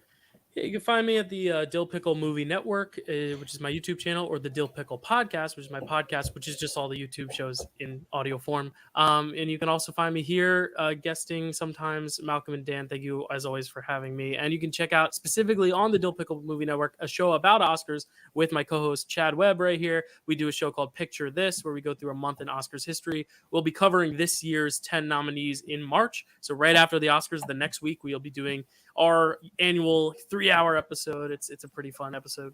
We've done now 2 years in a row. And then we're getting back to our Godfather series where Dan's been guesting on. It's been fun. We just released our 1972 episode for The Godfather. Fosse versus Coppola, and we're about to do it again with 1974, and we'll do it again eventually again with All That Jazz and Apocalypse Now. So it's been a lot of fun. And yeah, you can find me there. Thanks for having me as always. Chad, where can people find you online? Yeah, definitely check out Picture This, because I love doing it with Dylan. It's really fun to see all of these nominees. I never thought I would do it. Now we're doing it, so it's incredible. And Dan is always a great guest as well. So check that out. Like and subscribe to his channel. I also wanted to quickly mention the Oscars is for some reason is on my birthday this year. So that Top Gun Maverick Best Picture win would be a great birthday present, Academy. So please. But we'll see. Anyways, the other places you could find me, I have my own YouTube channel, Chadwick Webb. Check that out. We do a lot of rankings. One big video we did recently that Dylan was on, where we ranked all 61 animated Disney animated films. And we had a great time doing it. It took about 5.5 hours. I just basically edited a little bit and then threw it up on YouTube. All 5.5 hours. So check that out. We had a really blast with that. It took like months of preparation. We finally did it. It's pretty incredible. The other thing that I like to plug is over on the Nerd Entertainment Network. I have a show with my wife, Carrie, and my buddy, Hunter, and we just basically talk about horror movies. It's called Welcome to Primetime. And then sometimes we will rank Buffy the Vampire Slayer episodes, because it's my favorite show of all time. And Hunter's watching it, for the first time, and have a lot of great horror discussions. We saw a couple horror movies at Sundance and talked about Sundance in general in our last episode, and it was pretty cool. So, check that out. And thank you, everybody. This was a great discussion, and I had a blast. Dan, where can people find you online? First of all, I want to say thank you for Dylan and Chad the last 2 weeks for being on here for the nominations special and now the reaction special. You guys have been fantastic. You guys are welcome to come on with me and Malcolm anytime you want. I'm putting that out there, Malcolm. I'm saying these guys have a blanket welcome to be on Gone with the Wind anytime they want to come on. One without the other is fine. It's no problem. And also for our special guest, Daniel Montgomery of Gold Derby, you don't have to do these type of shows, and I really appreciate it. This is the second time you've come on Gone with the Wind with us, and this is a long 3 hours, so you stuck in there with you hung in there with us. So I want to say thank you. You've been a good friend to me, and I'm glad you're kind of a good friend to Gone with the Wind by appearing now for the second time. You've been a real great addition to the show. And you can find me. I am a film critic in Orlando, Florida, and I write for 2 websites, disappointmentmedia.com and fromthefourthrow.com. And my name on all social medias are some variation of From the Fourth Row or DP Skip Allen or whatever on all the Twitter, Facebook, Pinterest, Instagram, Letterboxd. And I did two capsule review bundles of Slamdance. I did 10 films from Slamdance. You can find both of my reviews out there. And I'm going to be getting back into the swing of thing. I'm going to be doing a lot more reviews here in the next February and stuff, because I took a little bit of a time off, took a break. But one of the films I saw recently is 80 for Brady and Go Diane Warren next year. But Daniel, where can people find you online? Yeah, it's simple for me. Find me at goldderby.com. I am on social media on Facebook, Twitter, Instagram. I'm not that active on those platforms, not relative to my work on Gold Derby. So if you follow me there, you might be disappointed, but I won't annoy you because I won't be like clogging up your feeds in any of those platforms. So you can follow me there if you like, but really goldderby.com is the place to go. But yeah, first thing I'll say before I do my plugs, on the nominations for the Gone with the Wind Awards are open. I've got a form floating around on various social things. So if you haven't done it yet, just do it. I've like some of what it's looking like really interesting at the moment. Oh, that's for sure. But anyway, but yeah, you can find me on Take Reduction with host Rankin every Sunday night at 8 p.m. Eastern. Next week we are doing animated movies of the 80s. And you can also find me like over on Formula doing trivia, over the Movie Hero Network doing tournaments. I'm all over the place. But yeah, until next time, just keep watching movies.